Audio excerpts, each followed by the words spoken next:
What up, IDS Mob? Welcome to the Introvert Dating Success Show. I'm your host, as always, Harry Wilmington. This is the show where you go to learn how to date as your introverted self while still getting your precious alone time. And on today's show, man, I saw a video. I think it might have been either this morning or yesterday that was put out by the Psychacks guy who is a video creator on YouTube, has hundreds of thousands of followers, and he puts out regular videos talking about the psychology of dating and the stuff behind it. And I find it all to be very fascinating. And he put out a video called Why Men Do the Right Things with the Wrong Women, the Importance of a System. And so when I saw the video, I was like, oh my God, guys need to see this video because it really does speak to a lot of the things that I talk about in terms of you trying to go after certain women and having beliefs that some women are different from other women. The 10s see themselves as 10s. And so it's easier to go for the lower numbers and the higher numbers. I thought this video did a really good job of talking about that. And I want to be able to go over it, analyze it with you, so you can start to get in your head an idea about how many women out there would actually be willing to date you if all of you have the confidence. And then he speaks about the importance of having a system in place that will allow you to get the results that you want, which is what my program, the Introvert Dating Success Academy, is all about. So we got a lot to cover. I have comments throughout the course of this past week that I got that I want to be able to answer. And of course, this show is about you. So if you're live with me and you want to have a question answered, then you can leave a question in the chat. For those of you that are podcast listeners, I do a show every Tuesday at 5 p.m. Pacific Standard Time and on Saturdays at 9 a.m. So be sure to check those shows out as well. But today, we're about to get into it. So without further ado, this is the Introvert Dating Success Show. Let's get into it. It's the Introvert Dating Success Podcast, the show for introverted men that's all about learning how to attract beautiful women and still get your precious alone time. And now, here's your host, dating coach and fellow introvert, Harry Wilmington. All right, guys, so we're about to get into it. I'm going to drink my water real quick here. For those of you that didn't see Saturday's show, this right here is a groomsman cup that I got. There was a client of mine that I helped to figure out how the ins and outs of his dating life, so he was able to meet somebody and get married to him, and I'll be a groomsman. So I got to get one of these fancy little cups from him, so that's totally awesome. So yeah, my stuff is very helpful to most guys out there to take a chance at it. So all I ask is that if you like the things that you're hearing on this channel, you can go to introvertdatingsuccess.com, check out my ebooks, audiobooks, and other various programs, all designed to help you date as your introverted self while still getting your precious alone time. So with that said, let's go ahead and get into some of the comments that I got from this past week that I want to go over. And like I said before, if you guys have any questions you want to ask me in the chat, you can leave your question there and I'll be happy to get to it at some point in the show. So the first comment I got this week was there was a person that left a comment under my 3 early dating no-nos video where I talk about some of the major things you should not be trying to do or discuss in the course of when you first meet a girl on that first date. And one of the things I mentioned was not going too much into exes, about past traumas, all those kind of things that can be downers on first dates. So this one guy left a comment, and the comment he left was, there has to be a middle point where you can talk about it without undermining yourself. And so my question when I hear that is, what is it that is motivating you to want to talk about your traumas and want to talk about your past relationships? Like, we get it. You had a hard time with the previous person. You went through some stuff in your life, and now you're coming on across a new person. And for whatever reason, you feel like almost pushed to tell her about all the things you went through in the past and talked about exes and stuff like that. But like, why do you feel as though you actually have to do that? Like, what's motivating you to think that these are going to be good topics to bring up? What is it about these topics that makes you think that by talking about them with a new woman in front of you, that it's going to draw her closer to you? I think that people in general, both men and women, have this idea that they can get sympathy points and empathy points with the person that they're with if they tell their tragedies, because, you know, people tell us sad stories and we're like, oh my God, that's so sad. It's so heartfelt. I'm so sorry for you. And that can bring in hugs and, getting closer. Ideally, that's what we have in our heads, that if we tell this stuff, we're going to get these kind of reactions. We're going to get touches and feelings and kisses and all these other things. And the woman in front of us, we also believe, wants to see our emotional side, our empathetic side. And we think, okay, well, the easiest way to do that is to go into tragedy land and to go into trauma world and to get sympathy from her by telling her all the ways that my exes did me bad. So that way this woman in front of me won't want to do the same, because if she hears how bad my exes treated me, she's going to want to be different and think, man, that sucked for the last woman he dated. I don't want to be that way. So I'm going to show him love. And so we buy into this belief that in order to get that, we got to talk about tragic stuff. We got to talk about exes. We got to talk about how horrible things were in the past. And so this idea this guy is saying, where it's like, is there any point in time where I can talk about this stuff? The real question you should ask yourself is, why do you want to bring it up? Like, even if you're 6 months into a relationship, what good is it for you to now start talking about past traumas and start talking about exes you were with? It'd be different if, like, say you had like a past trauma in your life that resulted in some bad habit you have now that you need to get rid of. If that's a thing that happened to you, one, I feel bad for you. And secondly, go to therapy or talk to somebody else. Your girl does not want to hear you coming to her and talking about randomly about all these traumas you've been through or about how your exes did you so wrong and whatnot. Like, you can talk about that if you want to, but I can assure you it's not something that she wants to hear. And if it is something that she wanted to hear, she would ask you about it. But even when she asks you about it, she's asking you with the understanding that you've gotten past that. And so she more or less wants to hear a story about how you moved on from those situations and not that you're still wallowing in them. But they can't get that impression if you're the one that's still bringing it up. So in terms of this guy's question, is there ever a point where you can talk about this stuff without undermining yourself? My question back to you is, but why would you want to? It's not a necessary conversation. You have to ask yourself as a guy, when you're going to women, wanting to have certain conversations, are these conversations things that are going to draw her in and make her more attracted to you, or cause her to possibly repel? And as unfair as it may be to hear, when you tell stories of trauma that indicate that you're not over them, or when you talk about exes as if you're still pining for them, those don't make you look like a strong guy. And it can cause a woman's liking you to decrease. And this is across the board. I don't care if a woman has 90% interest in you or 51% interest in you. When women start to hear you talk about tragedy after tragedy and time after time about how you were done wrong and all your exes, even a woman that has the highest of interest, it'll be taken down a bit. And so unless there's an actual legitimate reason for you to bring up these various topics in the course of either the dating portion of your relationship or in the relationship portion of the relationship, unless there's the actual reason, there's no need for you to feel the need to bring it up. And I think what happens is we get tricked by the media and by songs at large about, and you got to be an open guy. You got to discuss all the bad things in your life, and you got to let her know that she's the only one for you and that she can help you alleviate your pain from the people in your past. And women don't want that responsibility. Like, they don't. Like, they want to be there with you or be there for you of their own accord in a way that they feel as though it's going to be best suited for them to be able to do that in an actual capacity, but they don't want to feel like that role's forced upon them. And so you constantly bringing up your exes and bringing up tragedy, again, that's not really something that women want. And so if you are going through things, and once again, I feel bad for you and it sucks, but you can talk to professionals about that. You can talk to your friends about that. You can talk to close family about that. In terms of this new girl that you just started dating, don't put the burden on her to try to fix your issues or hear about all the ways you were done wrong by other people. All it makes you look like is somebody that just can't get over stuff. And then she's going to think, and that's going to transfer over to me. And now I got to be a psychiatrist. And women don't want to be your psychiatrist. Just like I tell guys, don't be a woman psychiatrist. Like, don't be the person that's going to try to fix her. She won't be attracted to you for it. It'll just be like knowledge that she knows she can go to you to talk about stuff, but she won't go to you to date you, And so the same is true with them. They don't want to hear tragedies. They're trying to date you to have a fun time. They probably went through their own stuff in their previous relationship that they're trying to get over and not think about. And then you want to come to them with your tragedies and your stuff with your exes. And it's just never good luck. So I say, unless there's an actual reason to bring up exes, like maybe you were married in the past or you had kids with the person and you're still dealing with them in some capacity, why are you still focusing on your ex and what they did wrong in the first place?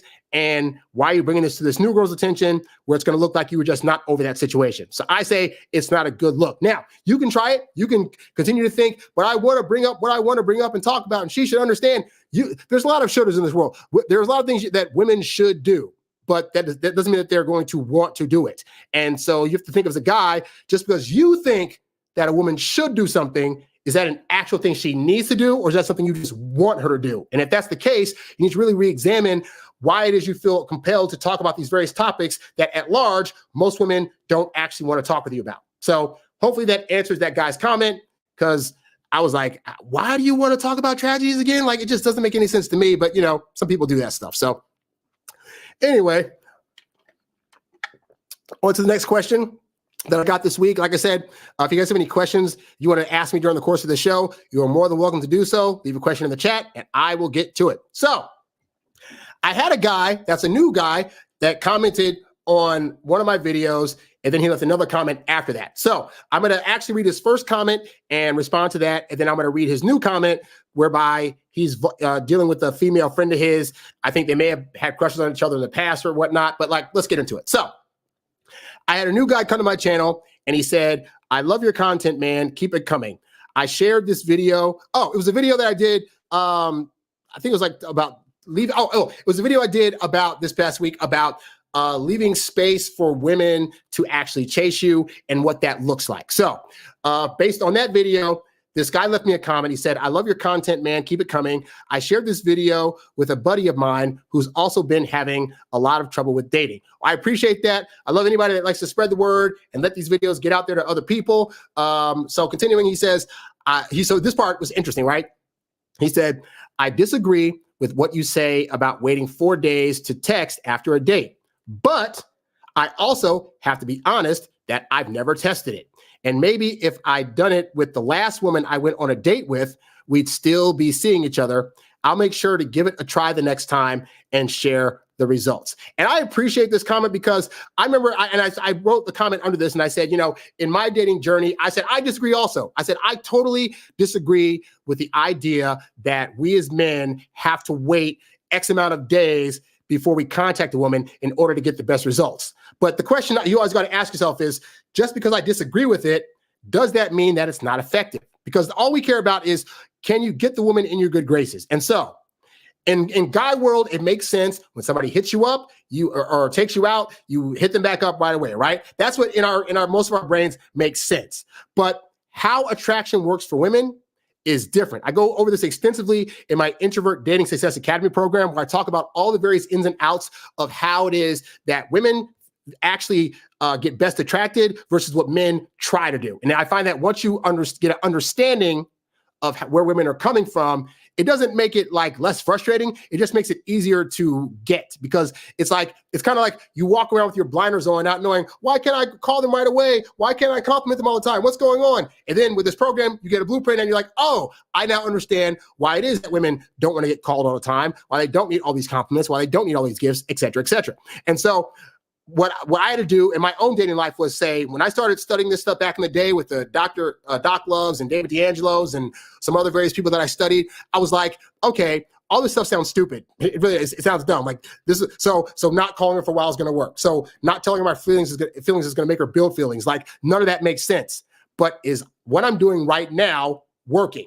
It is not. Okay, I got nothing to lose, so I'm going to try it out. And so I tried some of their stuff, and I'd say the majority of it was like, oh, this actually works. Some of the stuff didn't gel to my personality, so I had to come up with my own stuff that worked for me. And so even as you guys study my stuff, I always say, if nothing else, all you got to do is just test out the stuff that I'm saying. And if it works for you, fantastic. Hey, if my method doesn't work for you, then there are other people out there that have methods that might work better, but you're not in a losing position, because right now what you're doing isn't working. So if you try my thing and it doesn't work, that's just another thing that doesn't work. You're still at square zero, but there's a shot that it could work. So just like in my dating journey, all I said was, I'm going to try some stuff out. If it doesn't work, I ain't lost no ground, right? And so as you guys are watching my videos and getting my programs, and by the way, thanks to you guys that got my program this week, you can get the Introvert Dating Success Academy program at the website.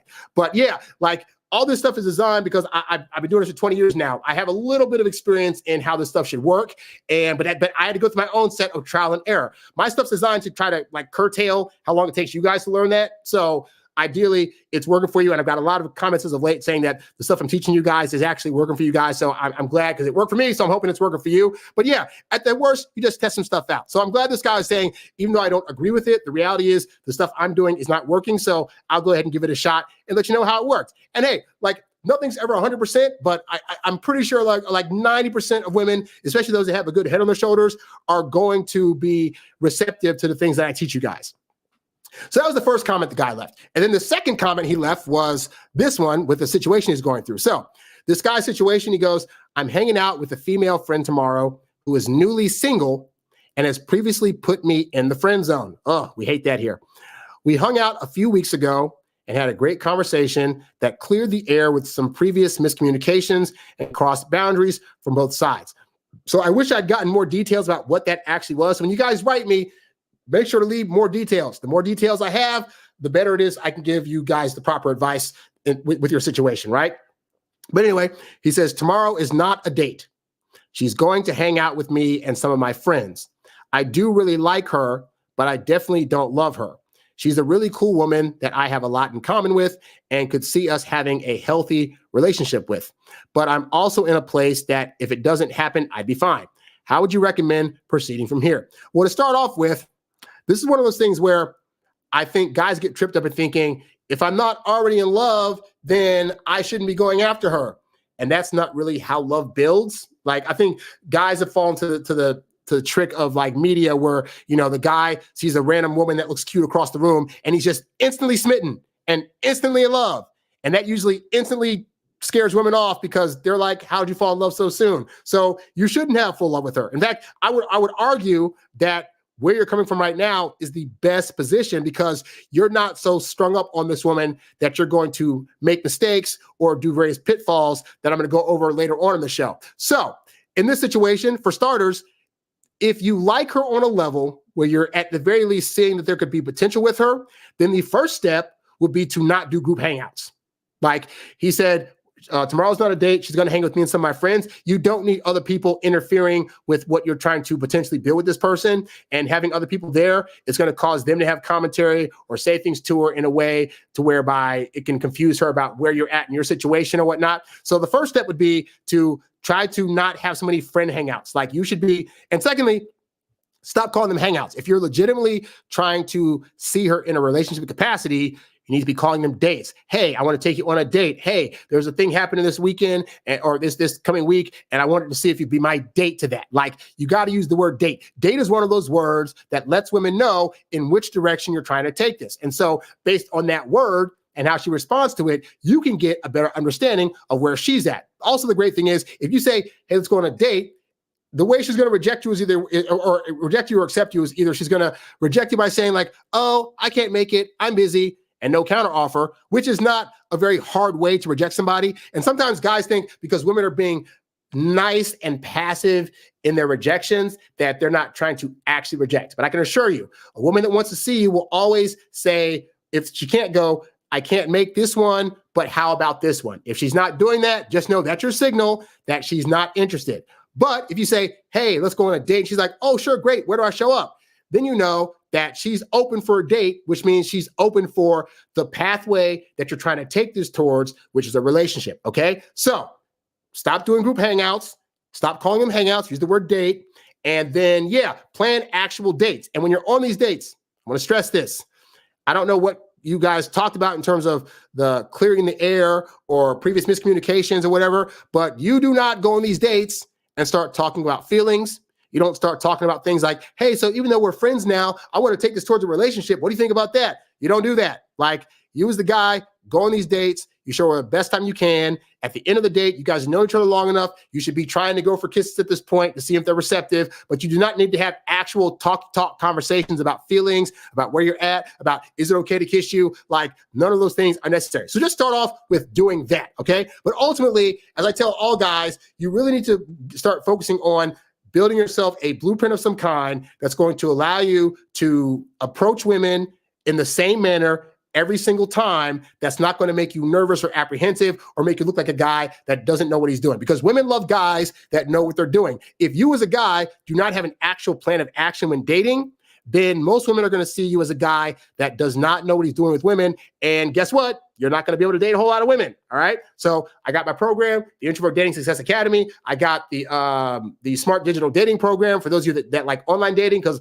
I just had some clients recently that wrote me and said that they're actually like with a woman now, and they're like, they've been with her for a while now and they're about to propose to her. So, the stuff that I talk about, a lot of it's just, I'm teaching you guys patterns that will allow you to have more success, whether it's through my YouTube videos or through my programs at the website. But again, you can go to introvertdatingsuccess.com, sign up for coaching, sign up for a program, but look at ways that you can start building up an actual system for yourself that will allow these kind of things not to happen. Like, you shouldn't have been put in the friend zone.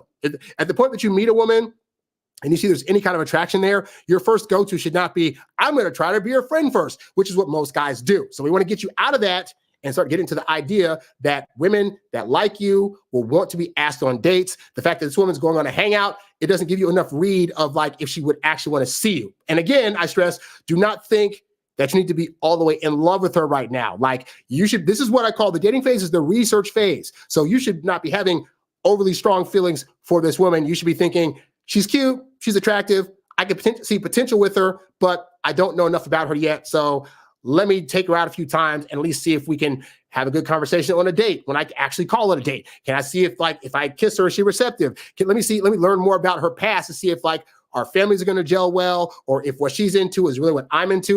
You got to go beyond the surface, she's pretty, and really dive deeper into who she is before you make the statement of, I'm totally in love with her. So the fact that you're not in love with her right now is actually fantastic. All right. So hopefully, guys, this helps you out.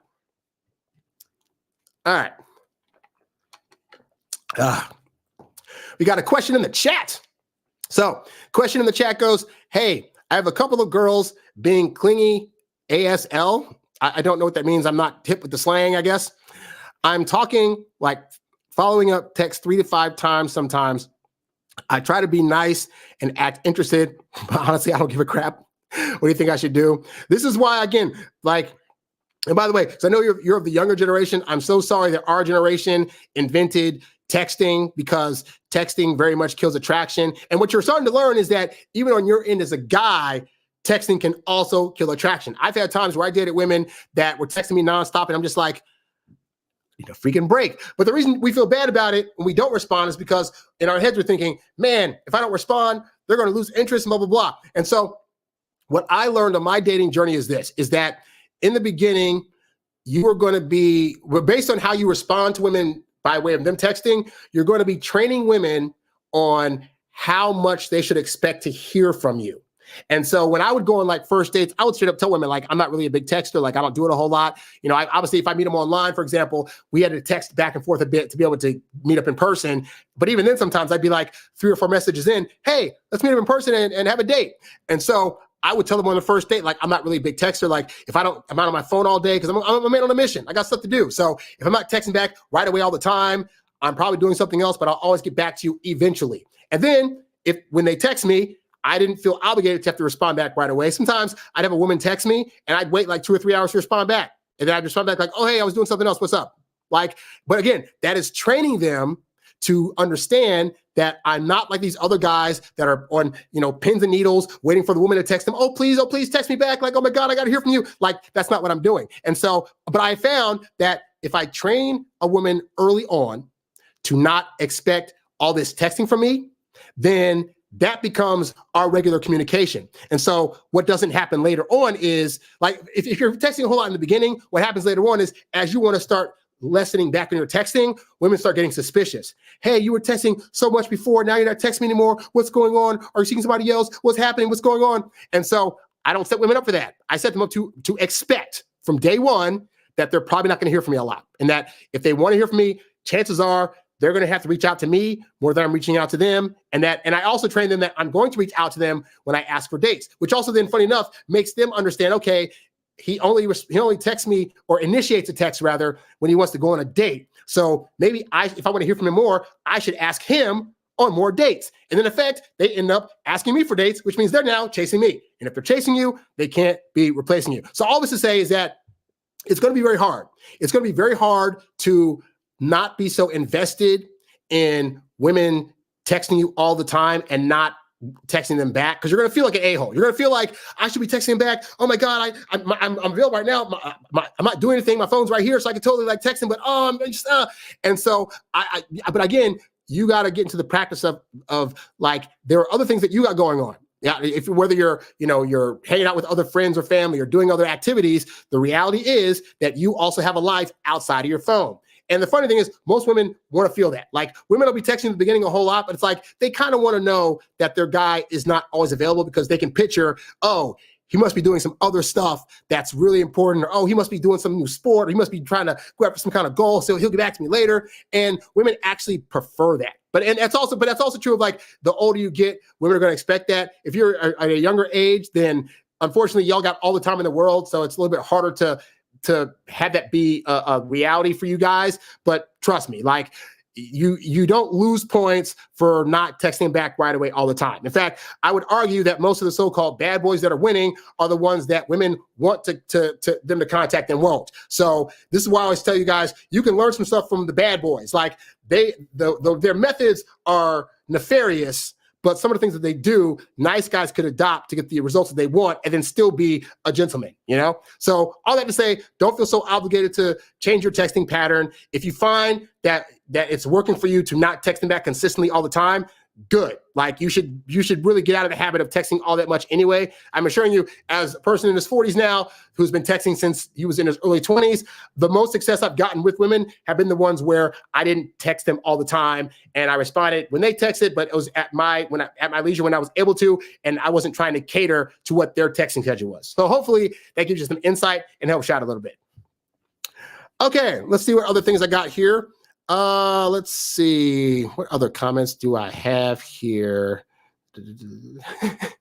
Somebody left the comment. I do all these videos. Oh, I did a video talking about the various anxious attachment styles that men have, how they show them and whatnot, and like how these anxious attachment styles cause women to not like them anymore, right? And so some guy left a comment, which is a positive comment, but the comment is, he says, I'm starting to think that boosting egos and coaches saying negative situations with women are never your fault is a cash grab. So this is in response to, there are all these videos out there these days that talk about how modern women suck and how they only want a 6-foot guy with 6-pack abs, 6 inches, driving a 6, like all these things, right? And so this is a very popular industry to do, where you just talk negatively about women and say it's not that you as a guy are tripping up or don't have certain knowledge. It's that all women suck and they're crazy and they're confused and they only want a certain type of guy. And so you need to buy my program so you can like learn how to live alone better, or learn how to be a player to these women that are trying to play on you.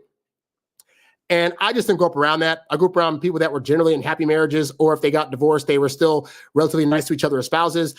In my own life, I've gotten to see love. I've got to experience love. So I just don't come from that angle. And so, yeah, but hey, to be fair, one could argue like I have a whole dating channel that's designed to sell you programs.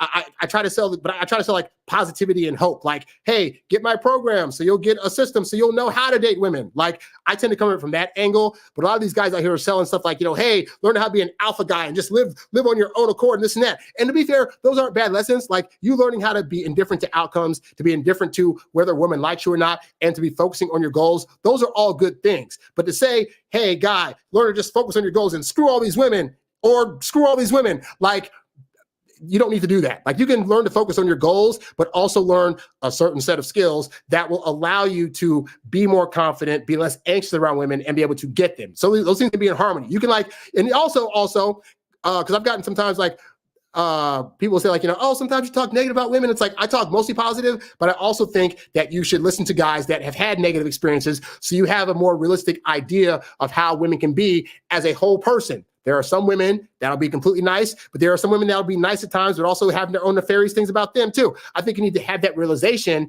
I just don't think you need to be thinking and all women as a result of that are totally negative. Like, I just don't buy into that sphere. I know too many nice women. I have female friends. There's enough women in my life that are positive where I'm like, oh crap, like that lesson is not what I want to try to teach, So I just thought that was an interesting comment that somebody left. Like, yeah, there are a lot of guys out there that are going to trick you into thinking that you shouldn't ever get a woman. And if you want a woman or you try to do something nice for them, that you're a simp. Like, how are we supposed to repopulate the earth if men and women aren't getting together?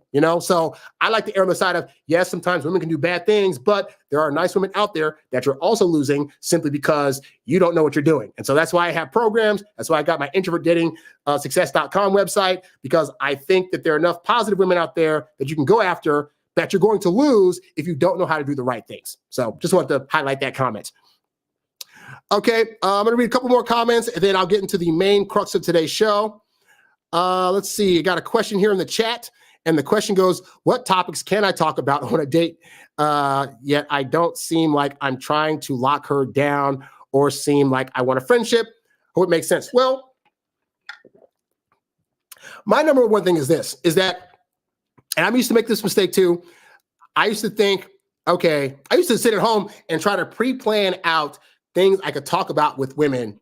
So that way I would not look like a total doofus on dates, And then at some point, I started to realize, wait a minute, like women want to talk about themselves on dates, and most guys are going on dates and over talking them, interrupting them, talking solely about themselves, or, the woman will bring up a question to a guy and he'll go on a 20-minute rant, and then she tries to say like 10 seconds of something about herself. And the guy's like, oh yeah, that reminds me of this thing, and then goes into another 20-minute rant, right? So here's the secret, all right? You ask them questions about themselves, and then you ask them follow-up questions. That's it. Like, you will be amazed at how many rabbit holes women can go down if you would only dig deeper. Because here's the thing. Most conversations, and this is an annoyance to me that I personally get annoyed by. Some people just think this is the way people talk, so it doesn't annoy them as much. But like, you go on a date, right? And so let's say I'm on a date with this person here. This is the person, right? So I'll say, hey, tell me about yourself. Where do you work? This is the girl. Oh, I work at the glasses factory. And then rather than me saying, hey, that's interesting, how'd you get a job at the glasses factory? What most guys will do is, you work at the glasses factory? That's awesome. I work at a cup holding factory, and I've worked there for 10 years and blah, blah, blah, blah, blah. So what's happened? At no time does she now get to dive deeper into her story because I cut her off to talk about me. And then I'm on to something else. So what kind of food do you like? Her. Oh, I like hamburgers. They're really tasty. Now, at this point, I could ask, really, what's your favorite kind of hamburger? Is it a Hawaiian hamburger? Is it a bacon hamburger? Like, what's your favorite hamburger? No. What do most guys do? You like burgers? Oh, that's awesome. I like beef too. I like steak. I like my steak medium rare. Blah, blah, blah, blah, blah. Me, me, me, me, me. And that's actually how most dudes end up losing. They get to the end of a date and the guy's like, that was a really great date. We had a great conversation. And I can tell you, I can assure you, because I've lived with women before. The woman goes home to her roommate. Hey, how was the date? Oh, this guy was just on and on and on, talking about himself. And then he asked me a couple times about me. And then I would say like one or two things. And then he would take over and talk more about himself. And then he was trying to touch me all weird during the day, blah, blah, blah. So you could be ahead of 97% of most guys if you would just ask her questions, ask follow-up questions. And then sporadically during the course of that, I'll typically do it where I'll ask a follow-up question. She'll say something. I'll ask one more follow-up question. She'll say something. And I'll say, oh, that's so great, blah, blah. Speaking of that, this is that about me, blah, blah, blah, blah. And then blah, blah, blah. And then I'll ask her a question.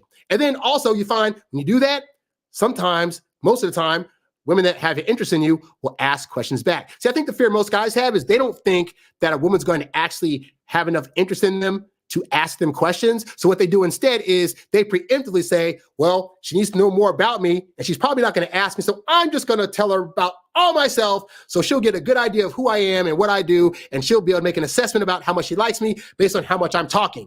It is never about how much you're talking or what you're saying. In fact, for women, honestly, it's more about the tone you're using. Like, I have found that as guys, we think the words we're saying are important.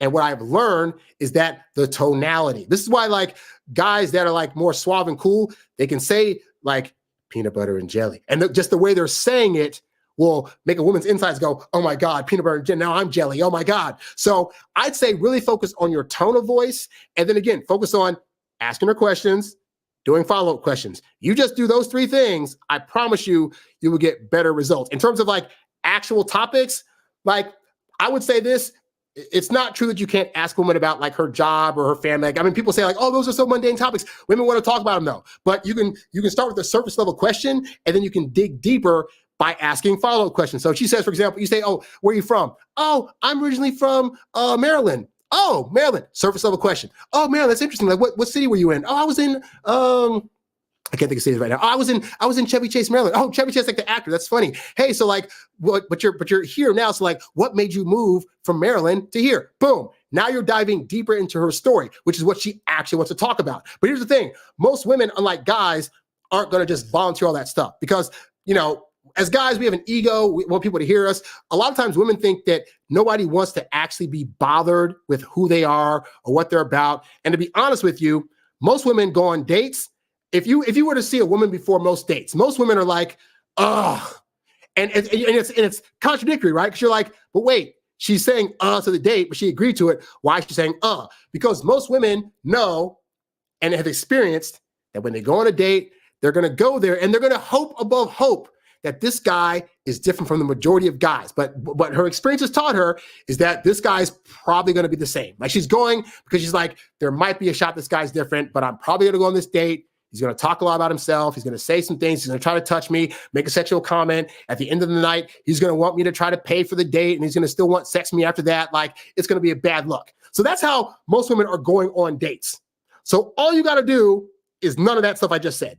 If you just avoid doing most of that stuff and then actually ask them about themselves and look and actually legitimately be interested in them, which you should, because you need to be digging into who they are beyond their surface anyway to see if this is somebody you're going to potentially want long-term. If you just do that, most women will be like, oh my God, I've gone on enough first dates off online, like women that I met online. I had a good profile. Again, my program, Smart Digital Dating, will teach you how to do all this stuff because I was getting first dates like left and right. And I would go on these dates and they'd be like, you're actually the first person I've gone on a date with from dating apps. And I'd be like, why? Like I'm not volunteering. They're volunteering the information. I didn't ask them. Oh, am I the first guy? They're telling me. I'm like, why? And their response was like, well, because our conversation on the thing, like, you just seem really interesting. First, you asked for the date, which most guys don't do, but just you actually asked me stuff about myself and you seem like really interested. And so I figured I'd give it a shot. And then those first dates go amazing because I'm not trying to touch them first. I'm not trying to talk about these random subjects. I'm never bringing up sex because I tell all the girls I did, like, I was 23 when I lost my virginity.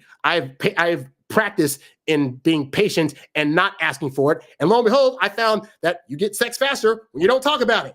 Funny how that works, right? So yeah, so take all of what I've just said. Hopefully that'll help you out in your journey towards topics to talk about on dates. All right, so we're gonna get into this video, but first I'm going to show you this and then we'll be right back.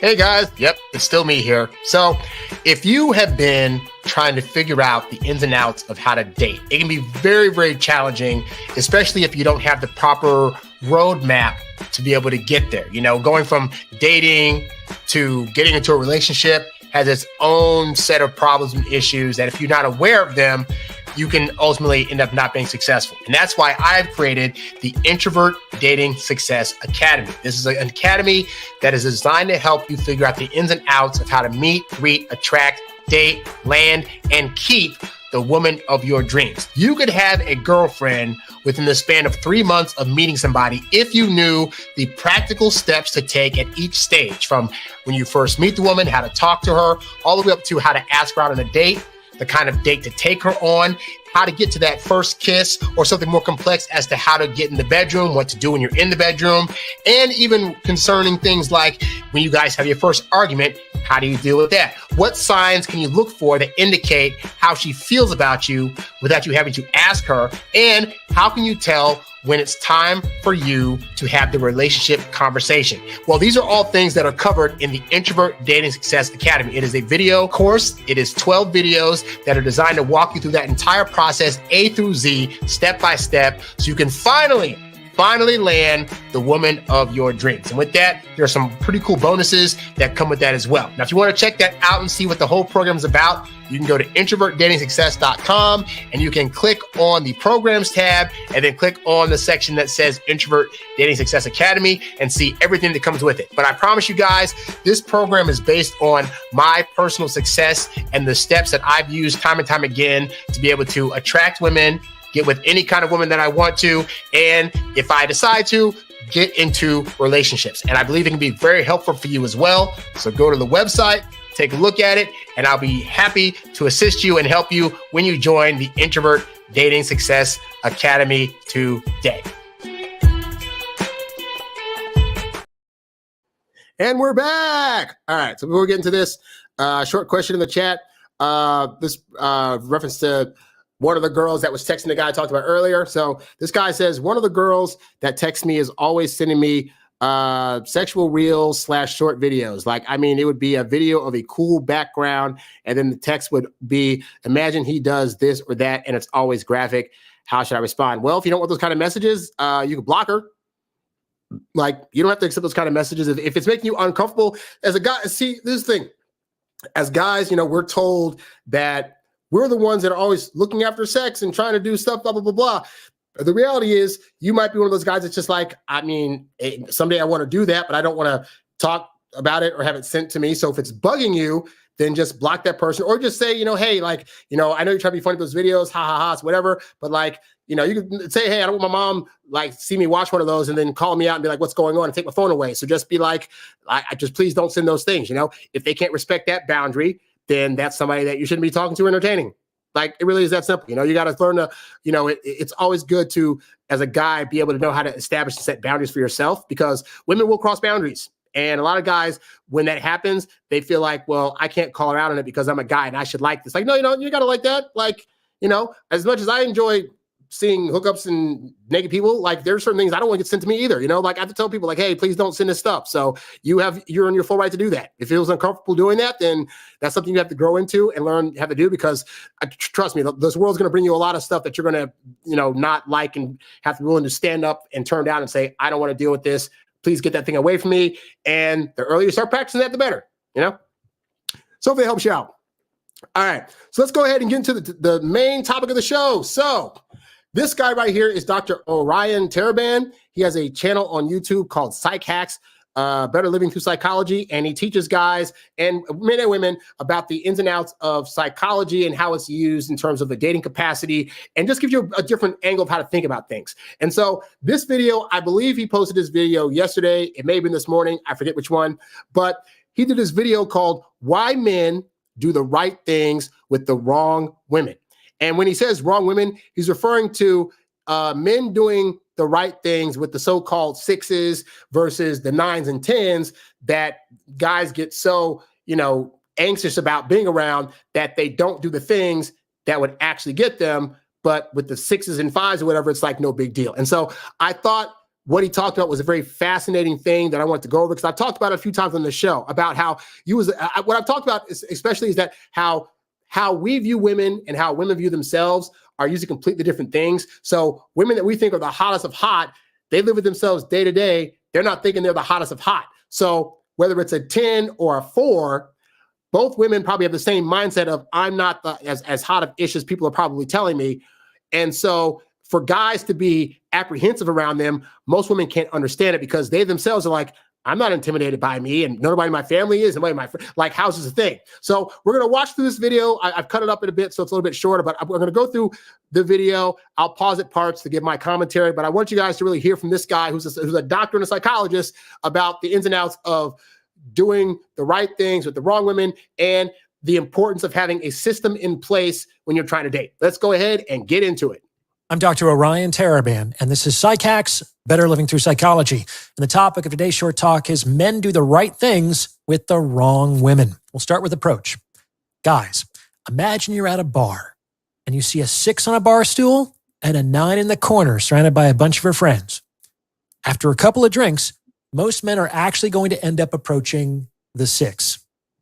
Now, I do want to say, to be completely fair, in this scenario, the 6 is by herself, and the 9 has people around her.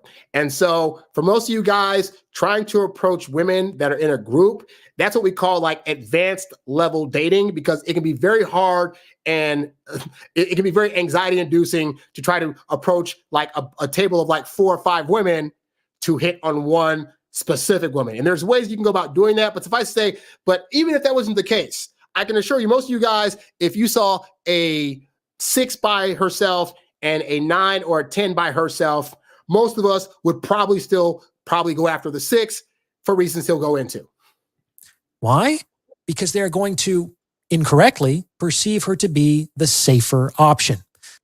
I like how he said incorrectly, because that's how most of these guys are going to be going. It's like the thought is the 6 looks less hot than the 9, and therefore, by default of that, the 6 is probably going to be easier because who hits on her? Who wants to be with her? Who's trying to make their way out to her? So there's going to be less of a fight. And if I want guaranteed action now, I'm going to hedge my bets and go over to that 6 over there because she's easier. The fact of the matter is that most men are intimidated by attractive women. They think that women also use the metric that men apply to them. And they don't. Which is a failure of intersex understanding. This leads them to think that the 9 is out of their league. So she functionally represents punching outside their weight class. On the other hand, they tend to think that the 6 should be like shooting fish in a barrel. Now, as he's saying this, I realize, I think about this, right? I think part of the reason that as men, we're more apt to go after the low-hanging fruit is because if you just get rid of the conscious part of how we date, right? And go into the subconscious. If we are a species that is destined to try to procreate in order to have our lineage carry on and thus our names thrive in some manner, right? Then subconsciously, part of the thought is also, I need to get with the most guaranteed outcome in order for my lineage to come to fruition. If I go to this 9 and I get rejected, that now cannot happen. So if I go to the 6 over here, I have a better shot at allowing that to happen. Even if I'm not fully attracted to this 6 over here, at least I know that subconsciously my lineage will continue. It's an interesting angle, right? Like, I know what we try to think about the consciousness of, well, this is why I do this next week, but some of this comes down to like subconscious primal instinct. If I have a better chance of spreading my seed over here, that's where I'm going. If I think that this one over here won't allow me to, then why even try in the first place? And it's also interesting, as men, we put so much emphasis on if we're going to have a shot with a woman based solely on their looks. Like, if this one looks like a 9 or 10, we assume by default we do not have a shot because in our own heads, again, like you said, we're judging women based on our scale and how we do things. And so we're projecting onto them. The way that I'm judging them is the way they're judging me. And so I'm judging them on their looks and how hot they are. I know I'm a schlub, therefore, no woman will want to get me. And yet I've seen so many hot women end up with schlubby guys, with balding guys, with guys that are shorter than them. And the only difference is those guys just took a chance. And most guys are sitting there like at the bar, like, I don't know if I should approach her. And it's me, that one guy that goes home with her at the end of the night because they are the ones that were willing to approach. And you're going to look at that guy got her. It could have been you, guy, but you just thought there wasn't a possibility, so you didn't even try. Especially if they consider themselves to be like a 7 or an 8. They're more likely to think it's this woman's lucky day or this is a sure thing. The issue is that it certainly isn't a sure thing. This is because while men tend to titrate their standards to kind of match the attractiveness of the particular woman they're dealing with, women kind of don't. And that's what I try to encourage you guys about, is that you're thinking, again, that women are judging us on the same scale that we judge them. And so is it any wonder why guys get confused when it's like, I'm a nice gentleman guy who was like, I wear a suit and I have a good hair and I'm upkeep this and that. And she's going for this slob of a dude over there is trying to have a rock career and doesn't really iron his clothes and whatnot and looks all rough and raggedy. Like, how is that guy getting it? And that speaks to the fact that there are other dynamics at play that maybe you are not seeing, how he talks to her when they're by themselves or how he turns her on in a sexual way. Like, we're not privy to those things. All we see is he looks this way, she looks hotter. How is he getting her? And we're not realizing that could be you, guy, but that guy knew the things to do in order to actually get those kinds of women. And the secret is, as he'll go into later, it's not that different from the things you were doing to get those 6s that you're thinking you have a better shot with. I know it might sound bonkers, but that 6 is very likely to have the same standards with respect to the men she's willing to mate and date than that 9 is. And this actually makes the 6 less safe than the 9. This is because it's actually going to hurt worse if and when a 6 rejects you than if and when a 9 does. Yeah, I don't think guys think about that part. Like, they don't think about, okay, I think I have a better shot with this 6, but it's going to feel a lot worse because you're like, how is a 6 rejecting me? Like, if anything, I'm doing her a favor, and yet she's rejecting me. That's more of a blow to the ego than if you didn't get the 9, which you will also go into. Given your perceptions, if and when a 9 rejects you, you're probably going to think, yeah, I kind of get it. It was a long shot anyway. But at least you tried. And I found that if you try with enough 9s or 10s, you will be surprised that quite a few of them will be like, oh, yeah, I'll give you the number. Oh, sure, what's up? Now, most guys are going to mess that up afterwards because they're going to get into their head about all these things that they should now be doing to try to attract this 6 to attract this 9 or 10. And it's not going to be anything like they would do if a 6 was after them, which you'll also go into. But yeah, so it's like, it's not all that much different. Just guys have in their head, this girl is different from this girl because of looks, and so I got to treat them differently. And that's how you're losing, guys. On the other hand, given your perceptions, if and when a 6 rejects you, you might actually get your ego bruised. Who does this woman think she is? I was doing her a favor. This is a part of the reason why 6s actually tend to get approached in bars more often than 9s. And what's interesting about that is you're thinking everybody's hitting on this 9 over here.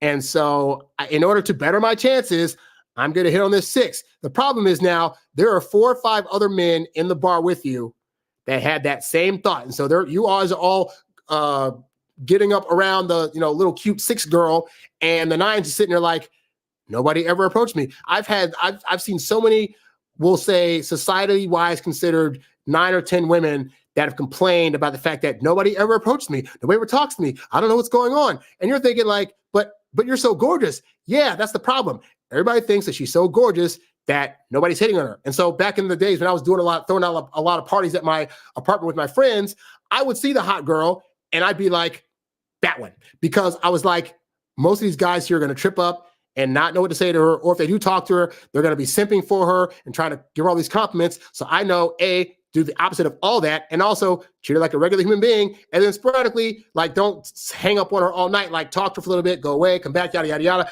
I actually go into the full approach on how to approach women like this at parties in my Introvert Dating Success Academy, so definitely check that out. But yeah, like, I'll be able to get with like the hottest of girls at these various parties because I'm like, I know the odds of them probably being approached are very, very slim. On top of the fact that if they have 1 or 2 girlfriends with them, most guys aren't trying to hit on that. Oh my God, because I don't want to be. And I would just be like, I'll wait it out. And then sure enough, I'd end up with like getting the number of the hottest girl, being able to date her. I say this from personal experience that yeah, if you see a woman at a bar and she's hot as heck, and you're like, she's so hot, I'm too afraid to approach her. Start to think, and so are the other guys here. I need to approach her. And it's this attention from men that can inappropriately mislead these 6s into believing that they are perceived to be more attractive than they actually are. Yeah, those are the girls that end up being like they're 6s, but they have like the attitude of like, oh, I slept with the 10 out of 10 guy one time, and so that's my standard, and so all the guys always want me, blah, blah, blah. But these are also, I find, the same women that are like, these guys will chase me to the bar, then they'll, hit me up to do whatever. And then later on, they won't actually date me. Like those 6s that get that usually end up still not having those long-termers because true to form, they think they're still better than the guys that are going after them. And then they start trying to show an attitude, and then the guys go away, and then they still end up single. So, it is what it is. So let's assume that you go up to the 6 because you perceive her to be the safer option. Because you kind of believe that you're the more attractive option, you're going to act like you're the more attractive option. You're going to be more confident. You're going to take bigger risks. And most importantly, you're not really going to care about her own interest in you. Yeah. And all the stuff he's talking about right now in terms of like not caring about her interest, about not doing all the things that you are typically nervous and do when you're with 10s, like, those are all the things that are going to inadvertently draw this 6 to want to be with you because you're not trying so hard. After all, you're not that into her anyway. So you think it won't be any skin off your back if it falls through. That confident indifference is like crack to women. They'll swear up and down that they hate it when men behave that way, but I guarantee that they're not going home with the empathic nice guy at the end of the night. I can testify to that. Like, this is the thing. Whenever women say to you things like, oh, I would never fall for, oh, I wouldn't go for this type of, oh my God, what? I need you to understand, guys, when they give you those kind of responses, they're speaking about a hypothetical guy that does not currently exist, that they have no emotional attachment to. You know what I tell you guys, like, you go on a first date, show her a good time, and then you wait 4 days between dates to text her. Well, you guys are thinking on an abstract level, that shouldn't work because, like, if I don't talk to her, how is she going to know that I like her? She's going to think I'm playing games, blah, blah, blah, blah. What you forget is that on that first date, all you're doing is building up good feelings for her and showing her good enough time to where she is now starting to attach emotion to you. So then after all that wonderful time that you have with her on that date, and she's built up these positive emotions for you, you are now going away and she wants to hear from you. But when you don't reach out to her, that doesn't change the feelings that she has of wanting to hear from you. And so because there are feelings now attached, those feelings will carry her over for 4 days while you wait to initiate the next text to hit her up. So that's an example of when feelings are involved, women, it's different for women when they're saying, I would never do a thing when there's nothing attached to it other than just like a hypothetical situation. At the point that there's actual feelings, everything that she told you about what she would or would not fall for will completely change. And that includes how often you're contacting her, what things you're saying to her, et cetera, et cetera. And this is why I tell you guys, all we care about in the dating process is her feelings. Like your feelings matter to the extent that you're going to hopefully get her to say yes to dates and not ghost you and want to see you. But you expressing those feelings, it doesn't matter because all it matters is where she at in her feelings journey. Her emotions, she has more heavy emotions than guys do. So when she sees guys that are more emotional, she's like, what the freak's going on? But as you let her build up her natural feelings towards you, they're going to be stronger and bond her to you much stronger than you could imagine it possibly being. So that's why, again, when women say things, you got to be like, okay, sure. And then you could call out women's hypocrisy very, very easy. Like you could say, for example, let's say you tell a woman, oh, I wait 4 days between dates to contact women. Oh my God, how could you do that? I would never. I'd be like, really? So you're telling me there's never in the history of your dating them been a guy who took you on a first date and then like went out of town for 4, 5 days, had some other stuff to do, had family obligations, and didn't text you or call you until like a week later, and you just flat out said no to him, or you still go out with him? Well, I mean that one time, but like, aha. And I can show you it wasn't one time, but yeah, that's the point, is that if you ask enough questions of women, they will actually give up their hypocrisy. They will actually give examples of, I don't sleep on the first date with anybody. Is that a blanket rule? You've never done that? Well, there was a couple of times. Oh, so then again, it's a lie, but it's not really a lie. It's that her feelings were connected to those situations to where it was able to happen. If you were to ask her at the beginning of the date, if she had planned to do that, probably not. They went on a date, had feelings. Next thing you know, oh my God, like I want to sleep with this guy now. So stop asking women, hypothetically, would you do a thing, and ask them about their actual dating history to get an idea of what they would really fall for or be privy to in the dating world. Next, in your interaction with the 6, you're likely going to be a bit more sexually aggressive than you would with the 9. Like, you're going to be a bit more motivated to move the encounter in the direction of a sexual opportunity. And why is that? Because if you perceive her to be a 6, there might not be much else besides the sexual opportunity to justify your continued investment of time, energy, and attention. So you're unlikely to spend the whole evening talking to this girl. You'll communicate your sexual intent more quickly and see how she responds. If she's not receptive, you'll probably cut your losses sooner and move on. And if she is receptive, you can choose to act on it or not. Now, that is the attitude you should have across the board with all women. But what will happen is if you're talking to a 6 and she's like, I don't want to do anything. Yeah, you want to date, have a good time, get to the end of the night. Oh, I don't want to get that way, this and that. You'll probably just be like, oh, okay, well, take it or leave it. Like I wasn't all that excited about it anyway. And yet, if the 9 gave you the opportunity to go out on a date, for one, you'd be on the date the whole time, probably talking about sexual stuff or trying to, if you're a nice guy, you're trying to hide that you actually want it. But then on the off chance that somehow it gets to the end of the night and you're able to muster up the courage to say, hey, let's do some stuff. And she's like, no, now you're devastated. Oh, why can't I? I'm not good enough. Oh my God. And it's like, you got to have the same. And part of the reason I say this too is, I guess, because as I've gotten older, I've realized that most women, as you get older, are going to turn an average. Like the hottest of hot girl and the lowest of low-looking women at the point they get into their 30s and 40s, it's going to both level off to average. The one that's been ugly for a while is going to get to like, oh, this is just her look now. The one that was pretty for a long time was like, oh, she's starting to downgrade. They all end up here. And so as a guy that's been privy to seeing this happen in real time, like this is why across the board, treating them the same is the best strategy, because women know this too. Women know their looks aren't going to last forever. And so the 9 of 9 woman isn't thinking or trying to treat herself in her life as if she's a 9. She's operating on the same operating system as the 6 is. It's just the world is treating her differently. But her internal process is, but I'm just like her. That's why women can legitimately have friends with other women that are, in our eyes, not as attractive, and be like, oh yeah, we're all beautiful. Like some of them actually mean that crap because they're judging the looks of that friend of theirs a lot differently. And so if you understand that women look at the way other women are for the most part in the same light, then you will come to understand that to women, they're all like this. And so if you start to view them more like this, you will be less intimidated by these so-called 9s that you feel are 9s when she's not even thinking about her being a 9 in her head. All other things being equal, men who are more sexually aggressive, but important caveat, not men who are too sexually aggressive, are more likely to transition a sexual opportunity into a sexual encounter.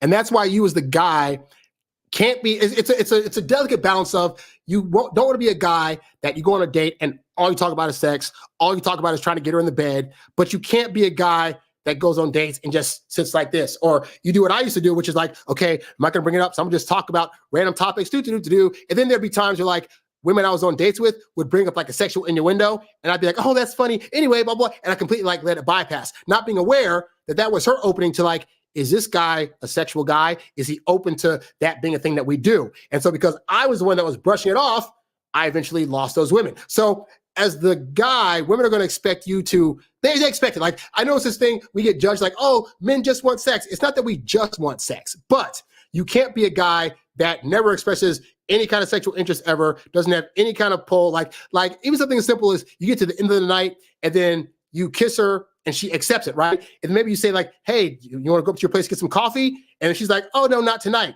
Just the fact that you said, hey, you want to go up to get coffee, you have now made a move towards doing something sexual, which now lets her know I might not be open to it this time because maybe my place is dirty, I'm on my period, whatever. But the fact that he put that out there, I know next time I see him, when I am ready, we can do some stuff. And I, as the woman, won't be judged for it because he brought it up.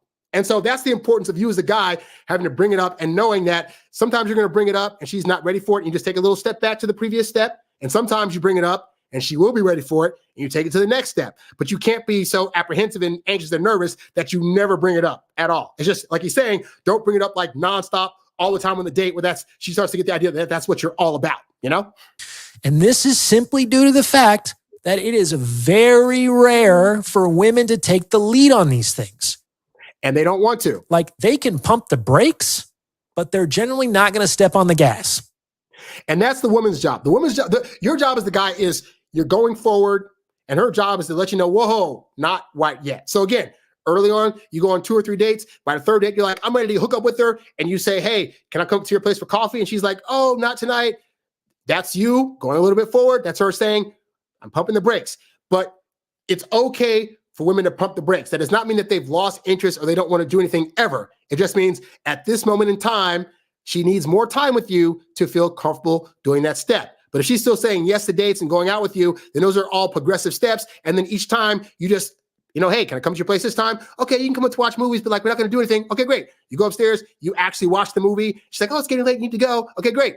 That's not the time. Next time you go over, she invites you over to watch movies in her bedroom. Oh, this is now her saying, but you're letting her know at each of these steps that you're trying to progress a little bit more. And that's totally fine. As long as you're not that guy that's going to get butthurt if she puts the brakes on a little thing, And just like driving, men who step on the gas tend to get to where they're going more quickly. Let's say that you succeed in bringing this 6 back to your place and you both enjoy a lovely, consensual sexual encounter.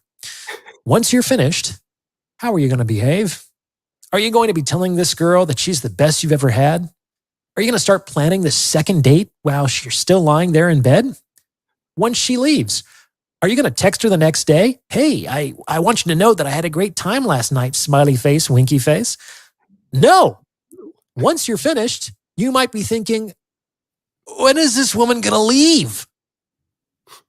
Yeah, like if you really think about it, guys, and again, some of you guys haven't had the experience of like hooking up with anybody. For those of you that have, there's definitely like, I know I've definitely had times where like, a woman stayed over and it was just like afterwards I was like, oh, like, okay, she can, whatever, right? But it's like, but that feeling of like indifference, that's not even not caring, just that feeling of like I had my time with her and now I got other things to do.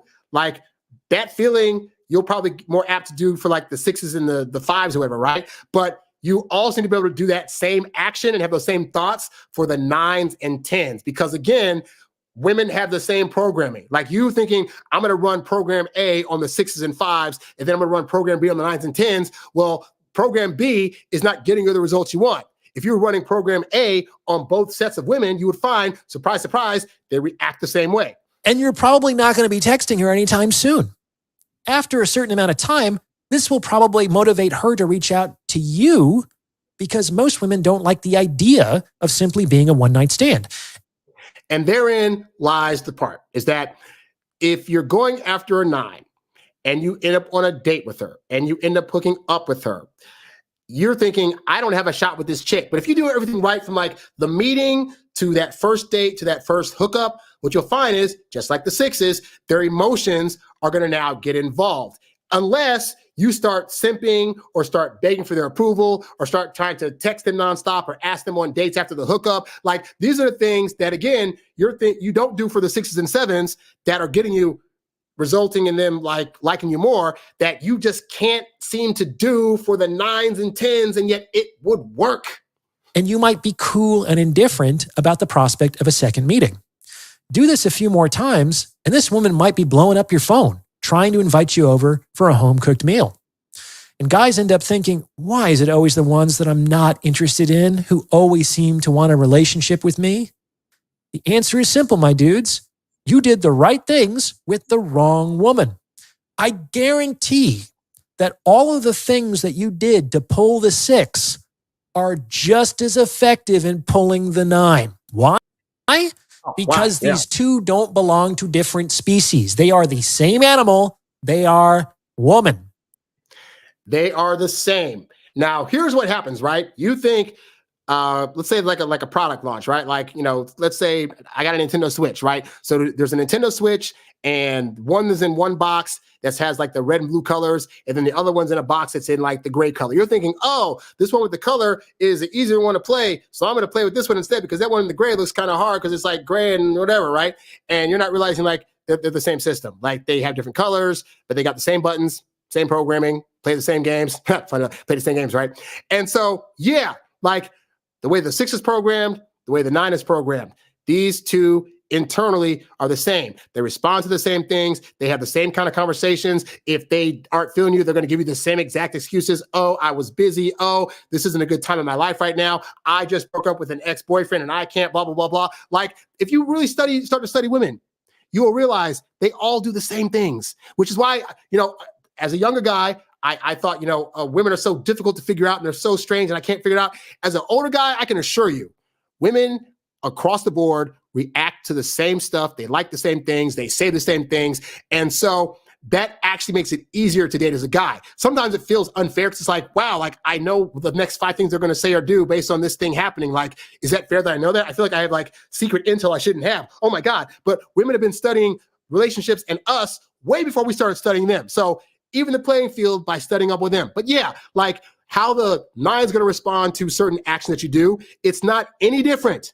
It is not any different than you talking to the 6 or 5 over there that you're thinking, okay, I'm going to say this thing to her, then I'll take it or leave it. But over here, I got to care about what I'm saying to her because you're losing, because you're running a losing program on the 9 when the winning program that's being used on the 6 would also work on the 9 and 10.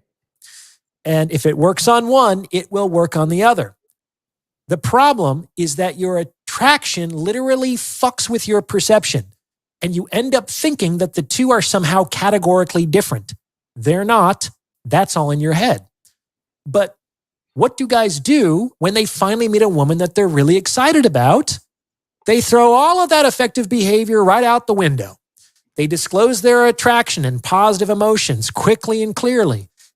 So let's just go through this bit by bit, right? Yeah. So How are you screwing it up with 9s and 10s? For one, you think you need to admit feelings in order for her to have feelings. And yet, when you don't do that with the 6s and the 5s, what happens? They end up developing feelings for you a lot faster.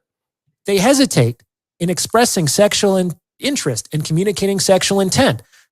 So you see the 9 over there, you're like, oh, I don't want to let her know that I want to hook up with her, or I don't want to take her on a date and think that I'm just about that. So I'm going to just stick to safe subjects that'll, so how was your day today? And tell me about your family. And oh, that's great. And what kind of hobbies do you have? And no, we don't want to talk about anything involving getting to the bedroom. And yet and still with this 6 over here, just like, I'm just going to say whatever, do whatever. Yeah, blah, blah, blah. Oh, you want to bang later? Oh, you do? Oh my God. Yeah. They start planning the second date while they're still on the first. They text the next day. They smile and compliment and buy gifts and pursue. And none of that shit works. I'm just going to rewind that back because you need to hear that again. Second date while they're still on the first. So yeah, you guys are getting on me for well, I should be able to tell at the end of the night that I had a good time and I want to see her again and let's plan a date on that first date. And women will tell you, hey, I've seen women coaches hey, on that first date, if things going well, you should already start planning a second date. And you don't do that because when you're planning a date on another date, it gives women the impression that you have no other options. And women don't like the idea of the guy they're potentially trying to see not being attractive to other women. And yet we think, but I got to tell this 9 or 10, I don't want to play games with her. I want to let her know that I already like her. I want to see her tomorrow and the next day and blah, blah, blah. You're not running that game on 6s and 5s. And yet those are the ones that are coming after you. And you're wondering, how am I getting these girls but not these girls? Because you're running a winning program over here. And over here, you're like, I got to change everything up. And that's why my Introvert Dating Success Academy, it works on women across the board, whether you're going after a 4 or 5 or whether you're going after the girl you actually want, the 9s and the 10s. But if you don't have a system in place or know what to do, you're going to keep thinking, I got to have multiple systems for multiple women. You can have one working blueprint in your dating life to get a bevy of women, but you got to figure out what that's going to be.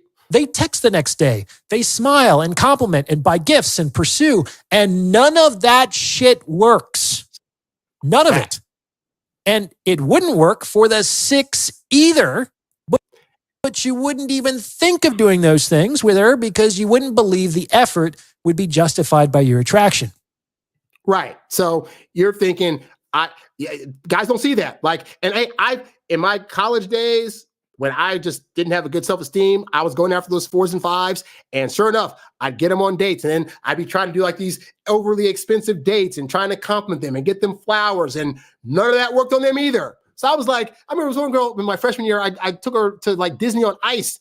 And that was our second date. And she had a huge old crush on me, little girl with glasses. And I took her out. And after the second date, I could not get her on the phone. I couldn't get her on a date. I'm but she's I understand how looks work. She's a 4 or 5. How the freak is she not wanting to go out with me anymore? I was doing the wrong stuff. So yeah, I did the wrong stuff on 4s and 5s before. I've done the wrong stuff on 9s and 10s before. I've also done the right stuff on both of these sets of women. And lo and behold, when you know what the right stuff is, you can get the women you actually want. But what's going to happen with most of you is you're going to let her looks. You're going to look at her looks and equate that with her having a higher level or not being in your league, and you're going to mess up with them. You just are. You're going to think you're not going to. You're going to try to do all the wrong things of you're going to try to be their friend first. And you're going to try to take them on dates and not talk about sex, or not even dates. You're going to call them hangouts. I just want to hang out with you at the movies. I just want to hang out with you here, and there. And you're not going to ever make any sexually aggressive moves, and you're never going to get that woman. And it shouldn't have to be that way. My dudes, treat the 9 like the 6.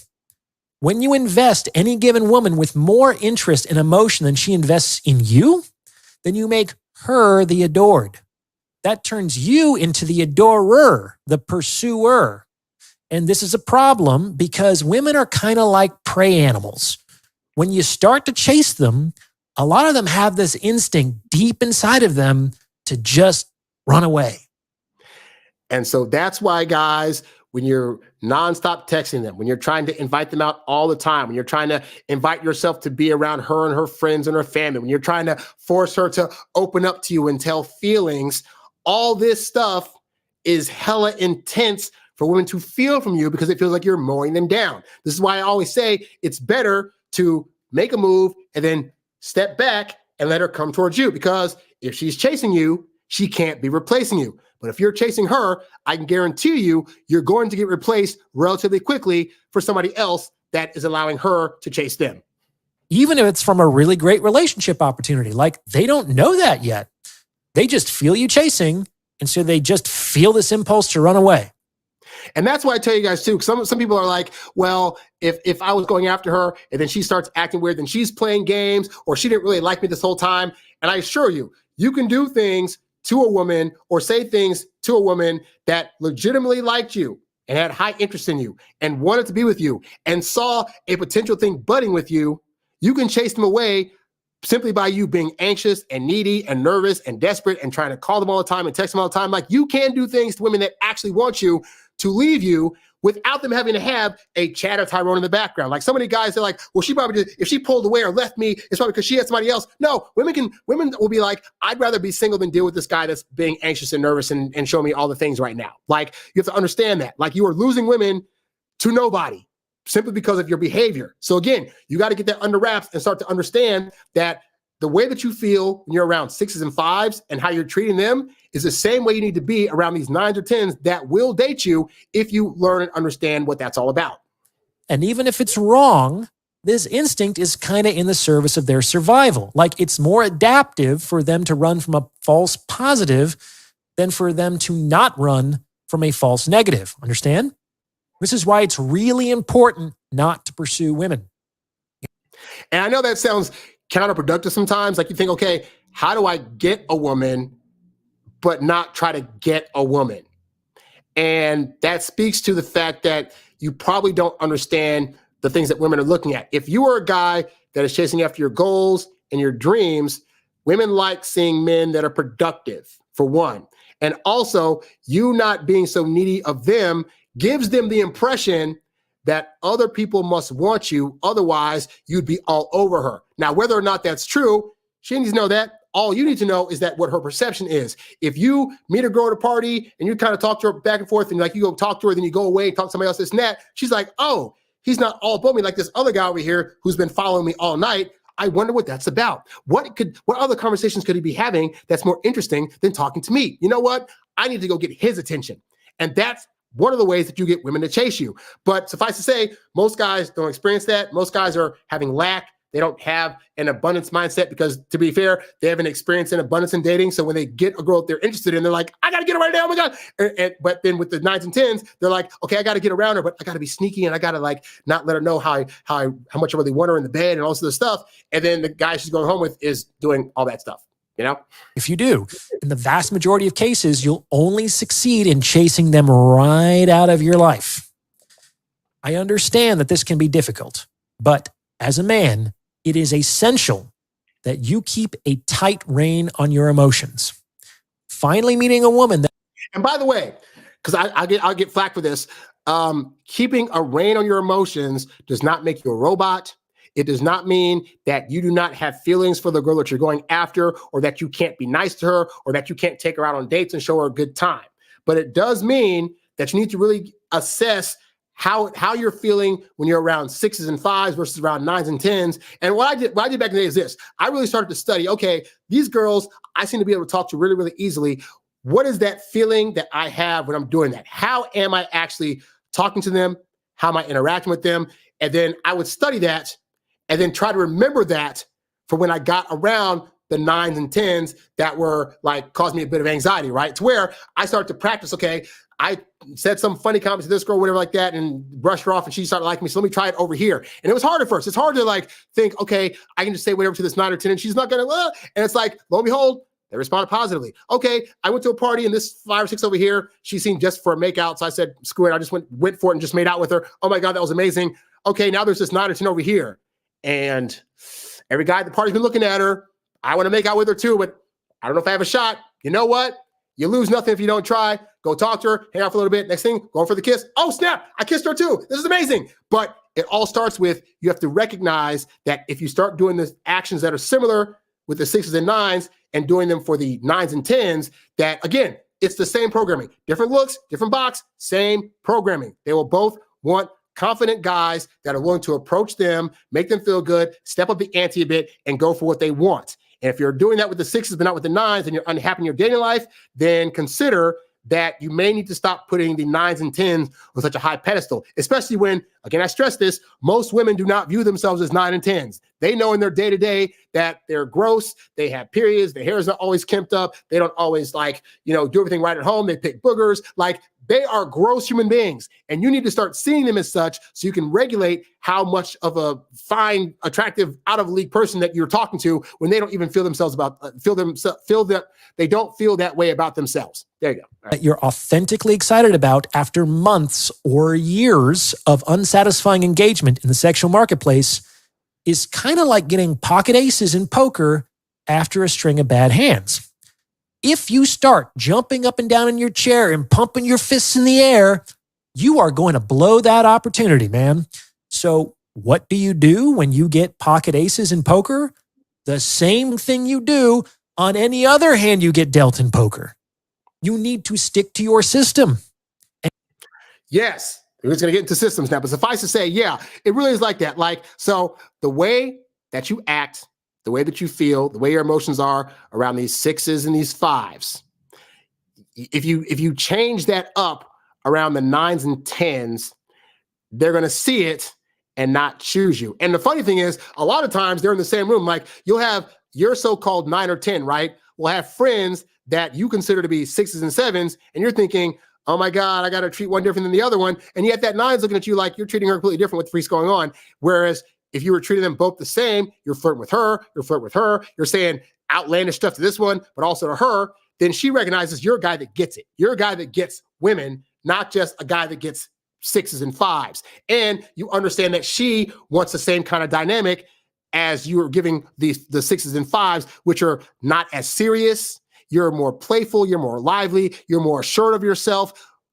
Newsflash, guys, 9s and 10s want you to be that same guy. And when you're not, it's like you said, it's like being in poker. The whole time you've had a bad hand, all of a sudden you get aces, like 4 aces. You're like, oh my God, that's amazing.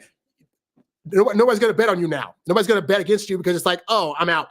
You lose. So you have to learn that even if you think you see the hot so hot girls, poker face, you cannot do things now or act in a way that lets her know that you think she's above you. All right? And keep control of your emotions. Otherwise, that hand is going to be wasted on you, my friend. Run the experiment for yourself. Whatever you're doing to make that 6 pursue you for a relationship works. That is your system. Do the same thing with a 9 and observe the results. You're welcome. So, yeah. And so that last part he's talking about is about having a system, i.e. having a blueprint in place that you can go to assuredly. So when you're out in the dating world, you're not confused. You're not bogged down by what should I say or where should I act or what should I do on a date or where should I go? And I spent years being a bad dater in part because at the point that I'd get I was able to manage to attract a girl. I'm like, okay, great. I got a girl attracted to me. I don't know the next thing to do. I don't know what conversations to have, what kind of date to take her on, when to try to kiss her, all sort of stuff. And it caused me to have bad results. So over time, I was able to start doing things and realizing oh crap, if I do X, Y, and Z here and do this here, then say this thing over here, then do this kind of date here, then have these conversations here, I can get a girlfriend, and I can get a girlfriend that I actually want to date that's in the realm of what I consider to be the 8s, the 9s, the 10s. And that's why I have my Introvert Dating Success Academy, because I want you to not have the same struggles that I had. I don't need you to go 10, 15, 20 years trying to figure this out when you can figure out once and for all a blueprint that is going to actually help you. Because here's the thing, when you have a blueprint in place for how you date, you don't have to think about it. It becomes autopilot to where when you're on a date, you can look at the girl and based on how she's sitting, based on what she's saying, based on if she's hugging you or not, you know the next 5 steps to do in order to get the second date, in order to get the next kiss, the next hookup, get into a relationship. And I found that to be very beneficial. I'm a very analytical person. I found knowing that I could use this one blueprint to get all the women's was immensely helpful. And so that's why I created the program. But suffice to say, Dr. Terabin here is absolutely right, is that ultimately you guys have women out there that you want to get after, that you're apprehensive about because you feel in your head that they're the hottest of the hot and they would never date you. And you're losing out probably to guys that look similar to you or act similar to you.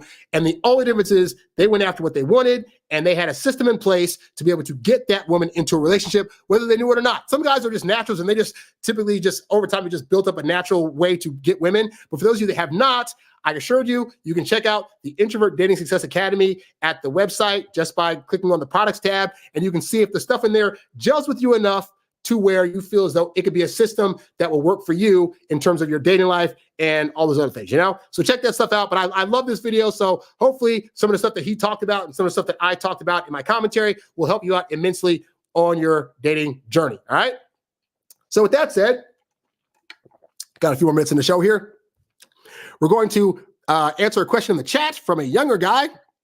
And so this guy's a question. He says, does how women think change as they get older in terms of attraction? How could someone pull a woman that's considerably older than them? I'm talking to a 20-year-old from Italy. I need to know. Well, I can't help you with that aspect of it because, like, I'm not trying to do.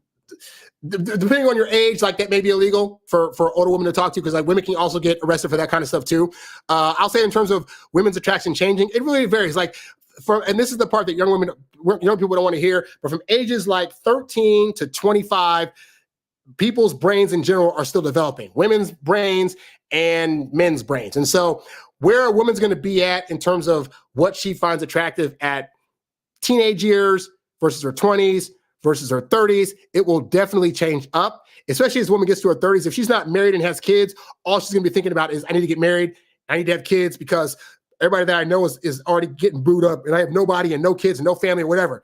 20s, the not so smart women are still, in the early 20s rather, are still not thinking about being completely serious and trying to like, oh, I want to play the field and get my stuff off and blah, blah, blah, blah. And that's honestly because of our culture today where they think that they have the time to do that and they don't. Like my mom met my dad at 21 and got married at 23. Like, so like she knew I need to get, once I find somebody, it's a wrap. And a lot of women aren't on that thought process yet. So they still might make dumb decisions about the guys they're dating, about the things they're willing to do, et cetera, et cetera. And so this doesn't mean you can't date them necessarily. It just means that be mindful that in the earlier stages for women, a lot of them are going to be wishy-washy. You might be dating a girl 1 minute and the next minute it's like, oh, I suddenly like Johnny over here, so I'm out, and you'll be sitting there like, well, what's going on? I'm such a nice guy. And it's like, women are young. They got their looks about them because they're youthful and they want to try out all the things, at least the not so smart ones, And so they'll probably do that. I found as women get older, if they're smart and if they learn from previous behavior, then they'll start to get more into the idea of like wanting monogamy and wanting to be with one person. And that also speaks to, honestly, the kinds of families women come from. Like there are women that, are of a younger age that because they grow up in two-parent households and they have, a good family structure, that they've been taught the lessons of your urges may say you want to do all this stuff, but consider these are why you should not do that. And then let's look at other people's lives that have done what you're thinking about doing and how they turned out. Do you want to do those things? I found for me, for example, like my dad died of lung cancer, not from smoking, but he was a smoker. So I learned at the age of 9, anything that causes lung cancer, I don't want to do. So I've never smoked a single thing, no weeds, no cigarettes, nothing.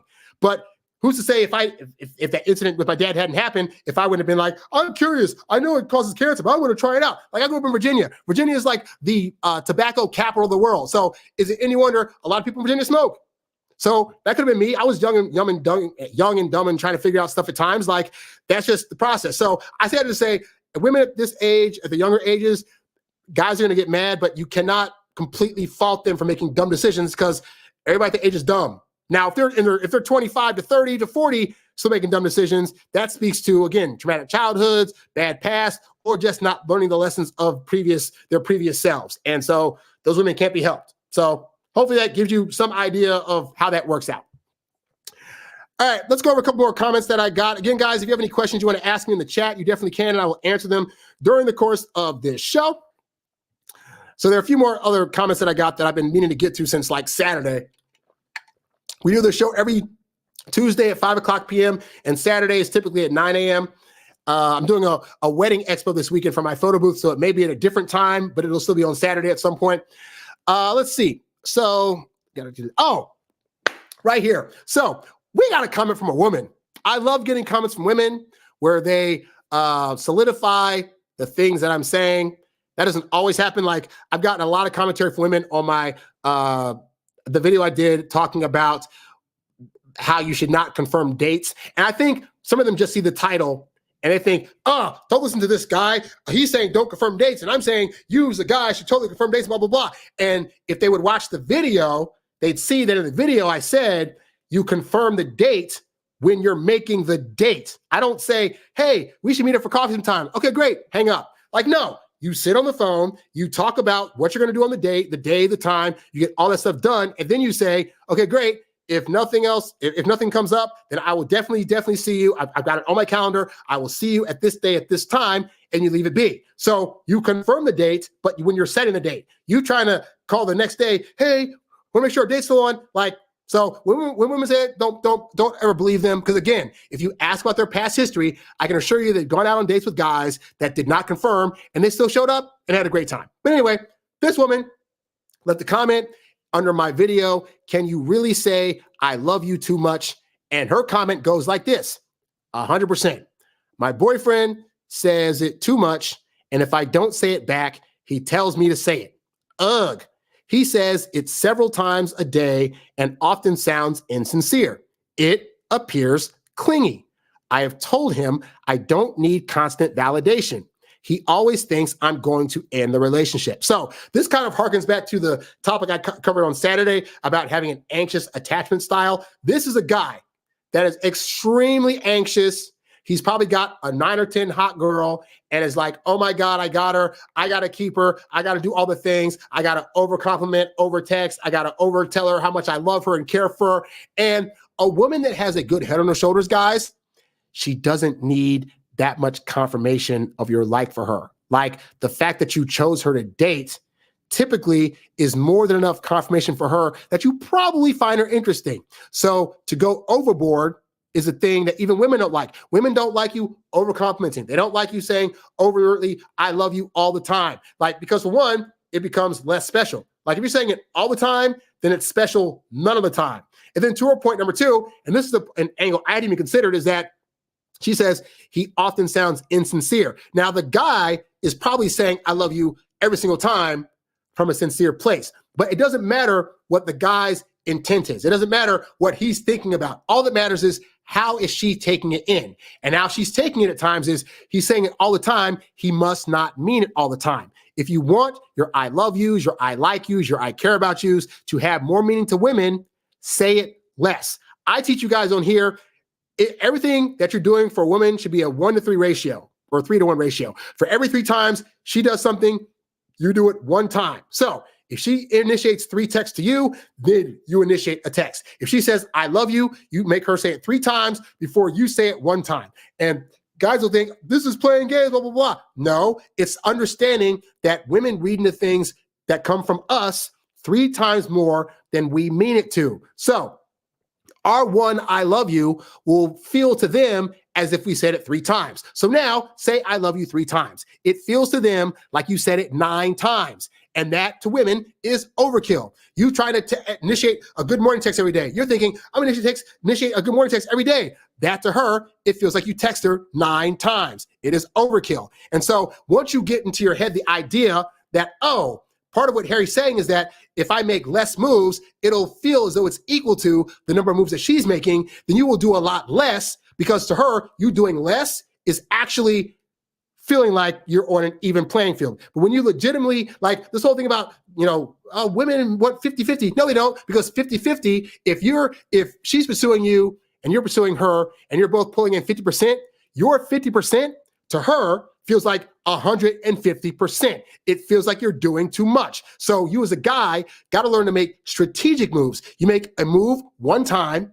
at the right time, and then the reaction from that for her will feel normal. But when you do moves too much, you're overkilling it for her, and it's going to feel like you're trying to force things upon her, which is going to make her lose attraction, okay? So listen to this woman, guys. She's saying it right here. He says, I love you all the time. He's always think I'm going to end the relationship, which is partially why he's saying I love you all the time, thinking if I say I love you nonstop, she'll know how I feel, and then she won't ever want to leave me.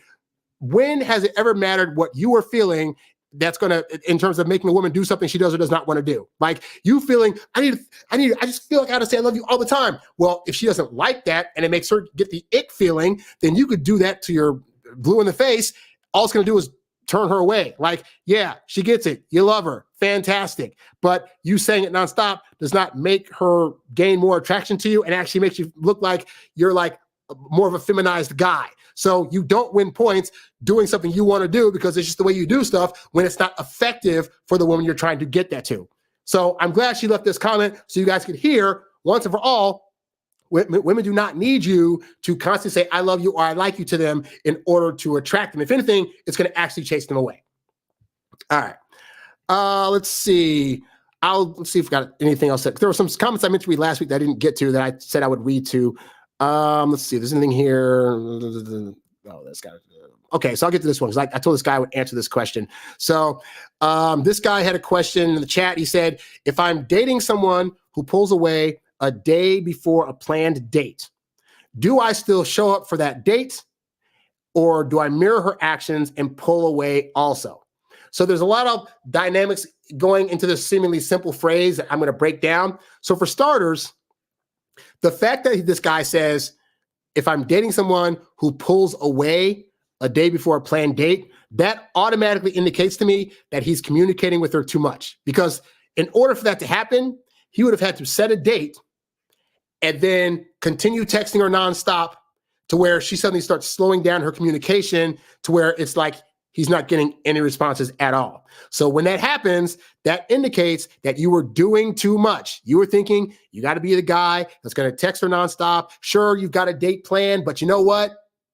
I still got to talk to her because how is she going to know that I like her before the date happens again if I'm not talking to her nonstop? And so that pulling away, this is why I say so many people comment on my pull away test video where they keep saying the thing of like, if she pulls away, then I'm going to just, leave her or ghost her or blah, blah, blah. Or she can't get my love, this and that. And I keep trying to stress to you guys that you are doing things unintentionally to make women that would actually date you want to pull away. Yes, there are women that pull away because they have other options or because they're chasing after Chatter Tyrone or they don't want to tell you that they've lost interest. But a good portion of them are pulling away because you're doing too much. And so what a woman's head and brain is going to do is self-regulate the situation. Like she's going to feel, okay, we're hearing from this guy too much.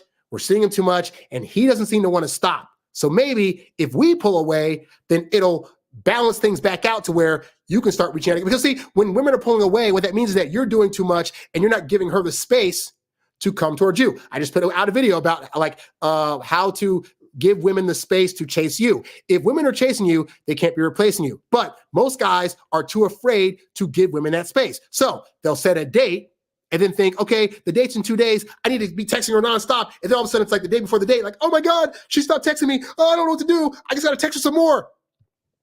And that's how you're losing women. So the first part of this is that he needs to lessen his texting and resort to only texting her when he's trying to actually get a date.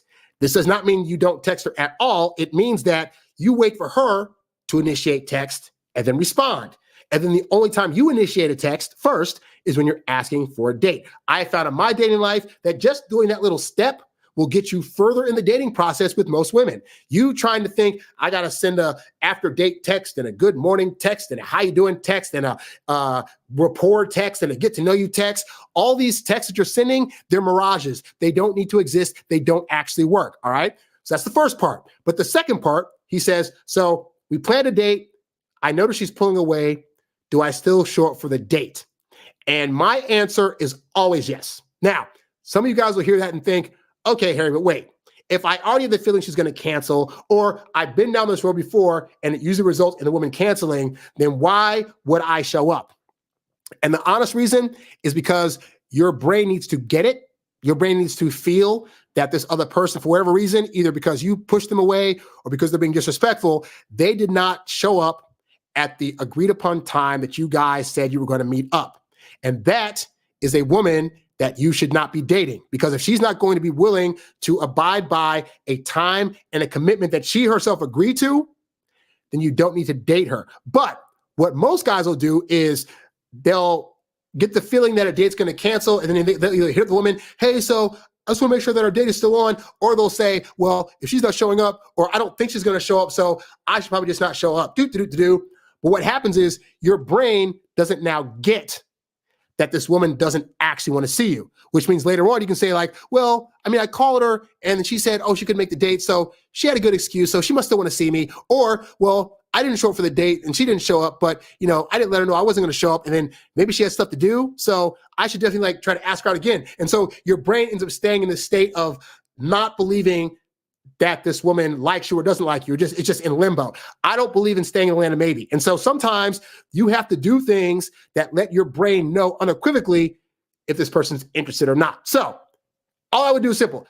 For one, I don't try to plan dates with new people that are totally out there. So it should only take me 10 to 20 minutes tops to get to a date. But let's say I made a date at a restaurant and I said, hey, we're going to meet at 7:00, right? And now I'm starting to feel like she's not going to make it or she's not going to show up. For one, I don't confirm dates because I already did that when I made the date.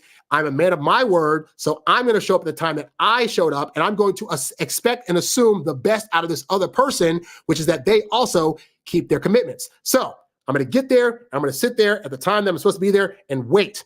One or two things are going to happen. Either she's going to show up, at which point, oh, good, I can trust her. We can continue seeing each other, and I'll know next time not to be so texty, right? Or she won't show up. Oh, this person wasted my time, and even if they didn't want to see me, they didn't have enough respect to hit me up. So they don't keep their commitments, and they don't respect me.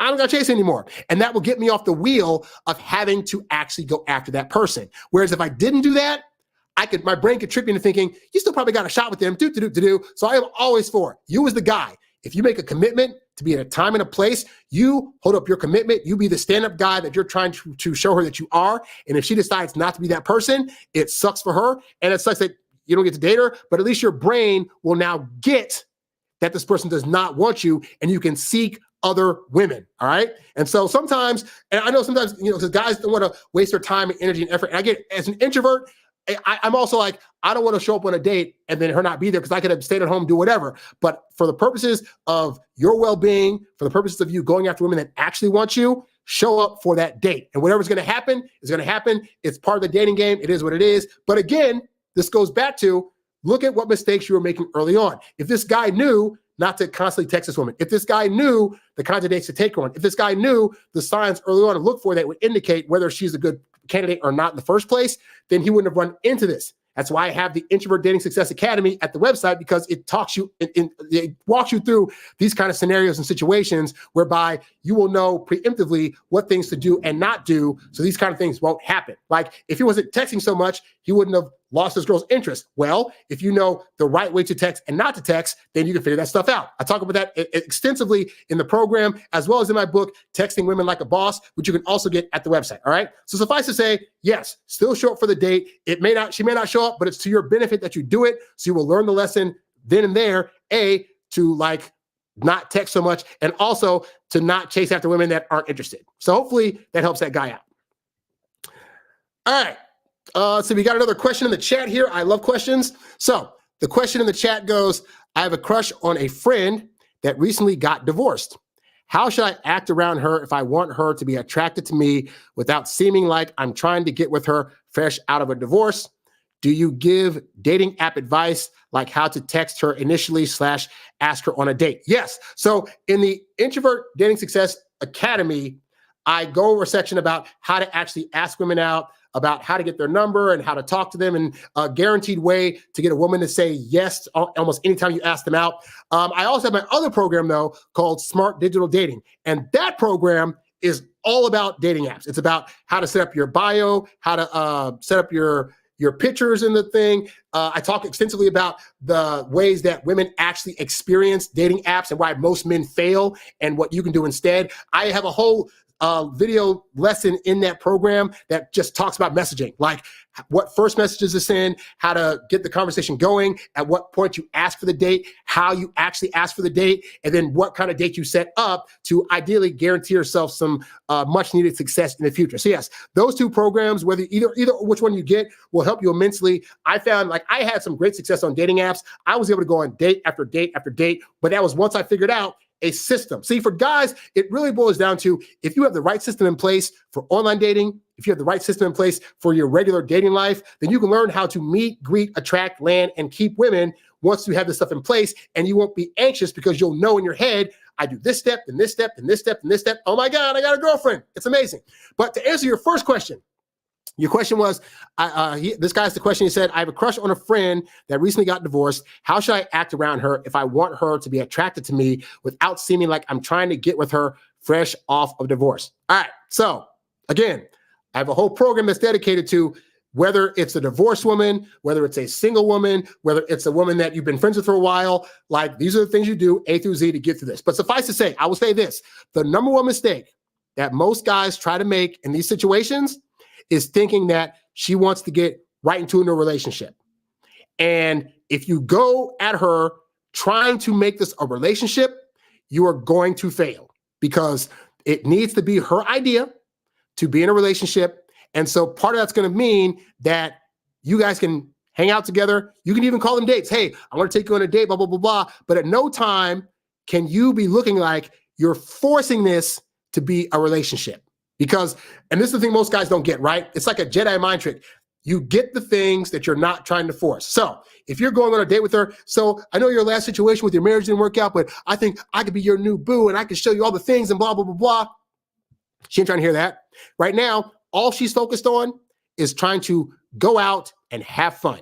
And so you can be that guy. You can be the guy. It's like, hey, you know what? You just went through a divorce, blah, blah, blah, blah. I don't want to put any pressure on you, but hey, I would love to take you out. We've been friends for a while, and I just want to see, what's what and get reacquainted and see what's going on. So I'd love to take you out this new restaurant that just opened up. There's a new show happening. Let's just, just have a fun time.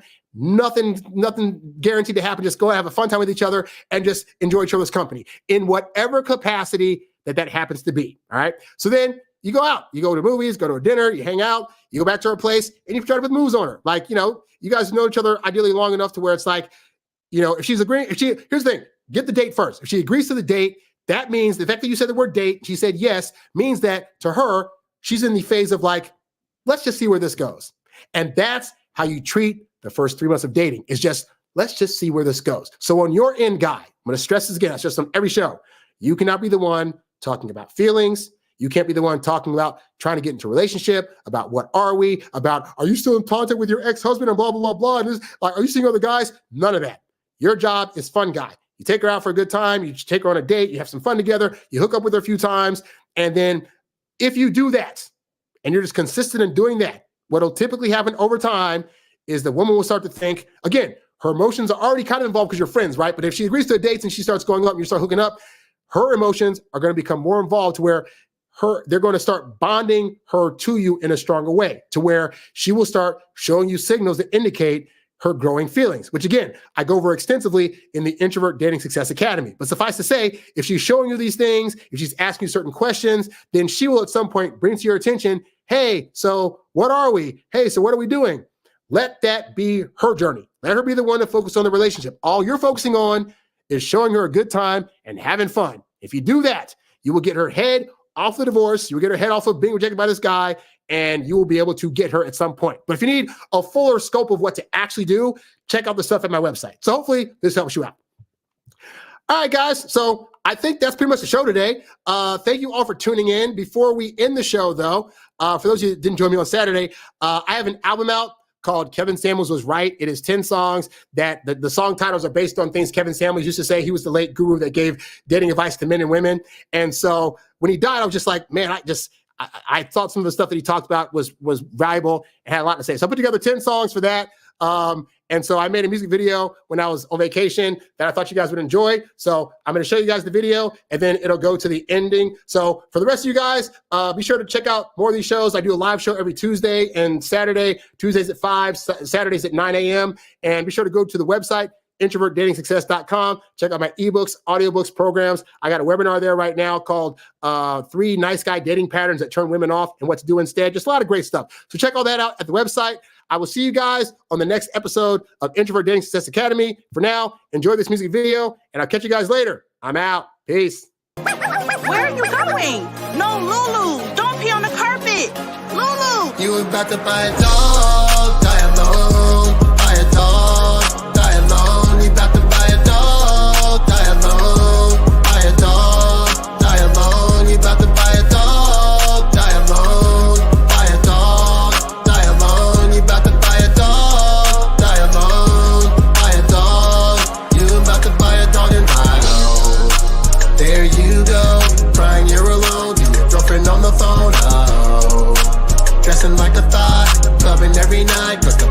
never stops. Oh, flirting with a man, take a fella home for a one-night stand. Oh, wake up in the bed, fella just left, now you're all alone again. I got a question, how many solo birthdays without having a mate is it going to take before you change your ways? How many more times are you going to fake that your life is great without someone by your side willing to ride, do or die? But all you think about is I want this, I want that, dude with a six-pack, six-figure stack, paying my bills and all that. But you 45 plus, acting like you 25, but you still up in the club, smoking every night. 3 bad kids at home, 4 lame baby daddies, cause you couldn't quite remember who the third kid belonged to. You got the nerve to turn down a brother who had taken all your kids cause he's 5'6", then turn around and scream out to the world, I can't find a good man. So now I understand why you got to buy a dog, die alone, buy a dog, die alone. You got to buy a dog, die alone,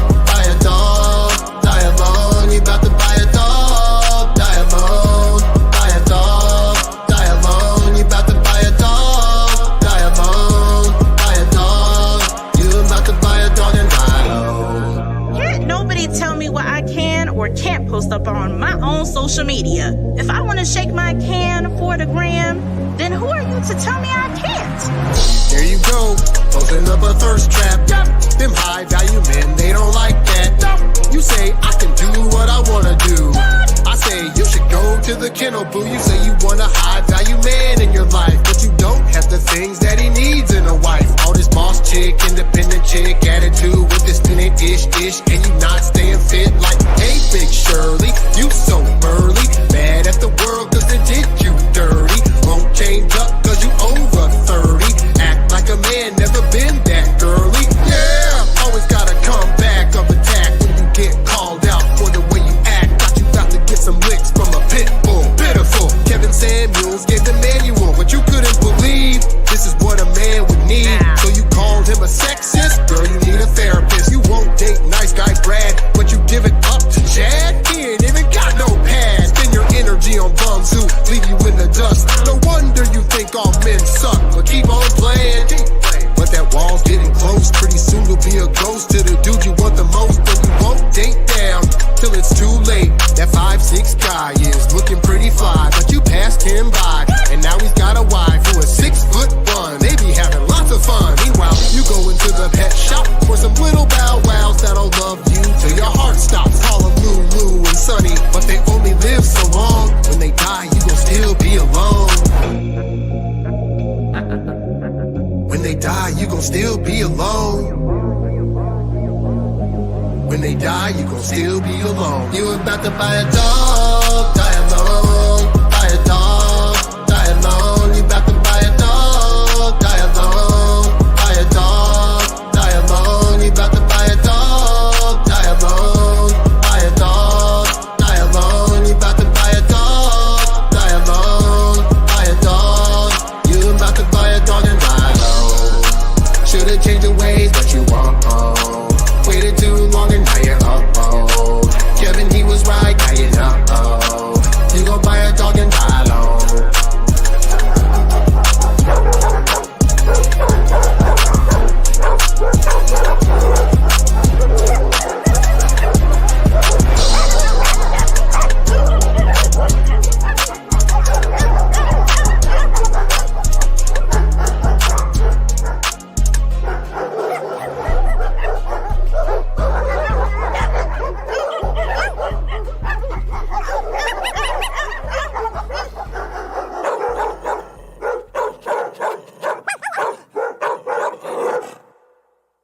You's a bad boy, but you can't stop, won't stop. You a high earning, high value, high class man. You a high earning, high value, high class man. You a high earning, high value, high class man. You a high class man. You a high class man. You a high earning, high value, high class man. You a high